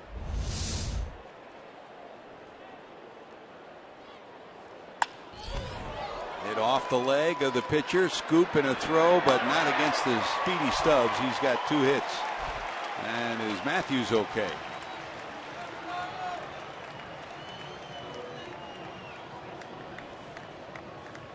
Boy, it seems like after having really great success throwing that ball down and into Stubbs, Stubbs swinging right over the top of it, here you come right up above the waist, and he is able to get the barrel on it and actually got all gloved, didn't hit him.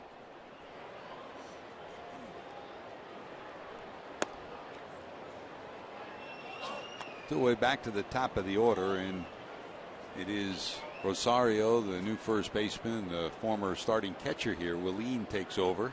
5 homers, 22 knocked in, his first at bat of the day.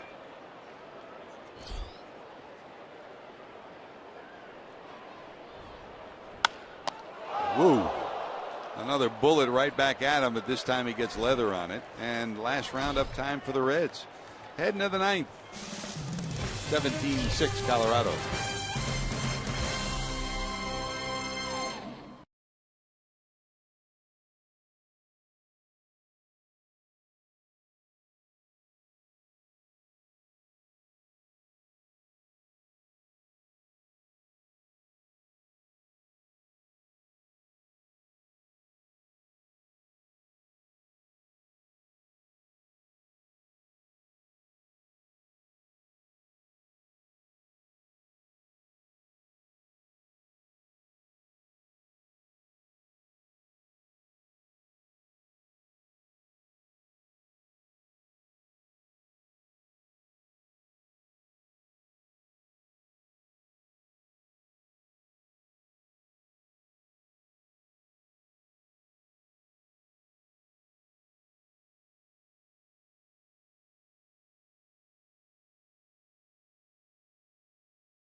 As low as $12, plus the first 25,000 fans in attendance receive a Devin Mesoraco bobblehead presented by St. Elizabeth Healthcare. For tickets, call 513-381-REDS. Visit select Kroger locations or reds.com/tickets. Boy, sure will be good to get Mesoraco back, Chris. And you wonder, I mean, you keep your fingers crossed. I know Devin's very optimistic that he'll be back and ready to go as a catcher for 2016. But if you're the general manager, you have to think of possible options. Well, you're right, and the Reds have some tough decisions to make of that relating to Devin Mesoraco. You've got to have Plan B. So what do? You do have control over Tucker Barnhart. When it comes to Brian Pena, Pena will be a free agent at the end of the year, so you've got to decide whether you want to bring him back, let him walk as a free agent. You know, you've got the situation with Zach Cozart, who was having a tremendous year, and he's a superb defender. Well, in the meantime now, you know, Eugenio Suarez has shown himself to be a pretty good shortstop. Cozart won't be ready to play until sometime next spring, so you really can't deal him or anything over the winter, even if you wanted to. So you've got to decide what you want to do in that situation. So there are some tough decisions awaiting the Reds front office between now and next year. Here's Boone Logan on for the second time in the series. He'll face Jay Bruce here in the ninth. Today it started off like a pretty good one for the Reds and for Jay. He lined out hard to the second baseman first time up. This time he pops it into center field. Stubbs has it, and there's one away. In the third, Jay ripped a 3-run home run. His 16th of the year. It gave the Reds a 4-2 lead. It was number 198 of his career. That tied him with Barry Larkin for 9th on the all-time list. Then he doubled in the 5th and singled in the 7th. So a 3-for-5 day overall for Jay Bruce. And here's Pena. Up for the second time. He singled, pinch hitting in the 7th inning.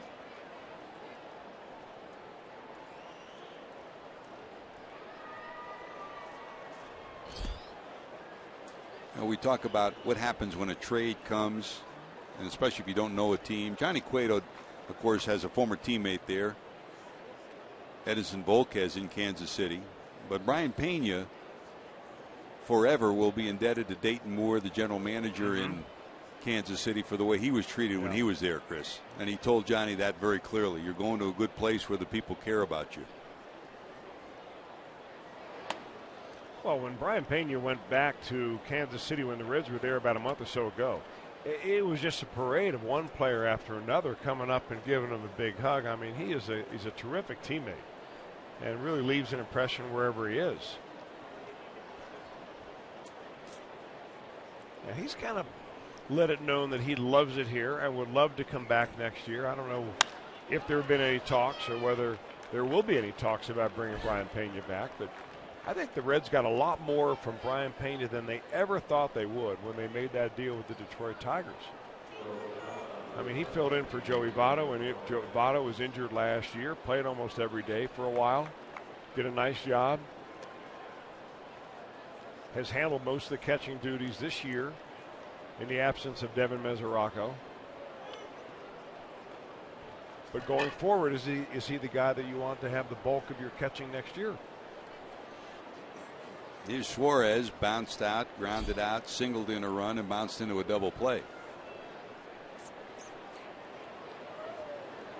And Walt Jocketty has always been one that has concerned himself with, yes, the players on the field, but also about the chemistry for a ball club. And Brian Pena has been a guy who's been a positive element in this clubhouse. There's no doubt about that.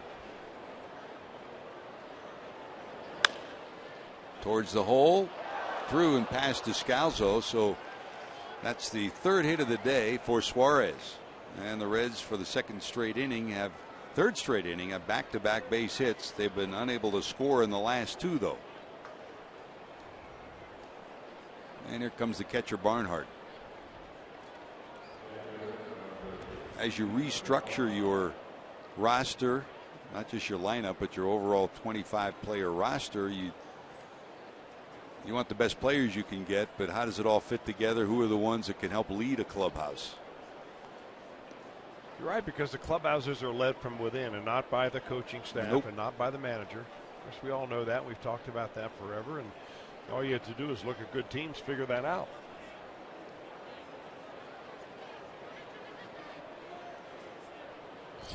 Two on, one out for Barnhart. 2 for 4 on the day. A single in the second and a single in the fourth.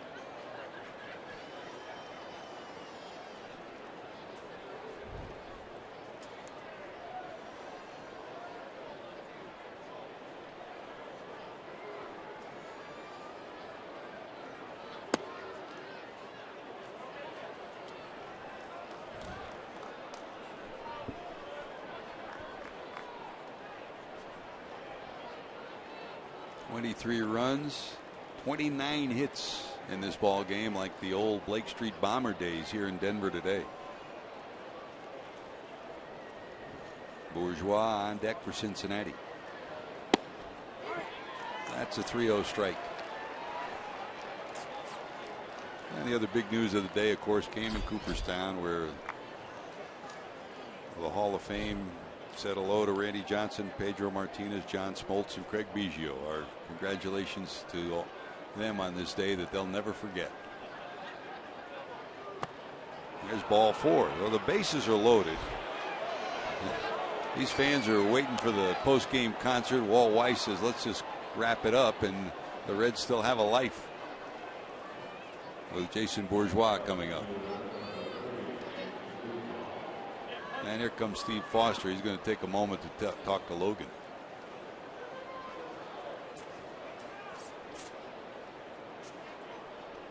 $46,828 here today. 41,900 plus yesterday, and on Fridays 37 plus. So 3 good crowds here in Denver. As the sun is heated up, a lot of folks have gone for cover underneath the overhangs in the outfield. And they're all trying to get good seats for the concert back behind home plate.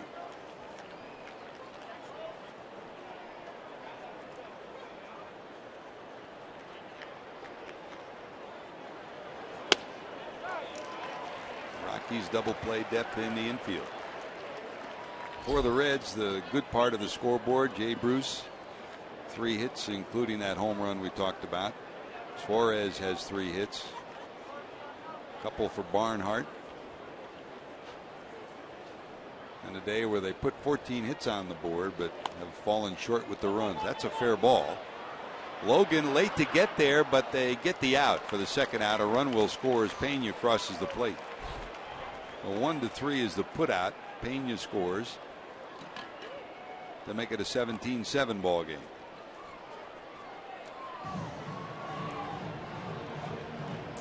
As we look ahead, Chris, towards that trading deadline, what do you think?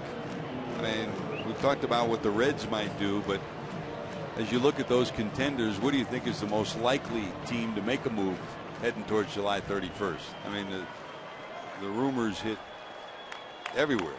You know, Kansas City, we know, is looking for something. Toronto's looking for a starter and a closer. The Dodgers are looking for a starter. The Yankees looking for another bullpen guy and a starter. Baltimore and Houston has already shown they're willing to spend money too. You know, I think you're going to see just about every one of those guys, those teams do something. And I think the reason why is the psychology of being a general manager when your fan base is screaming about do something. Yep. You know, you're almost forced into doing something, and a lot of times general managers will fall into that trap by doing so. And it doesn't always guarantee that you're going to, you know, take your team to the playoffs.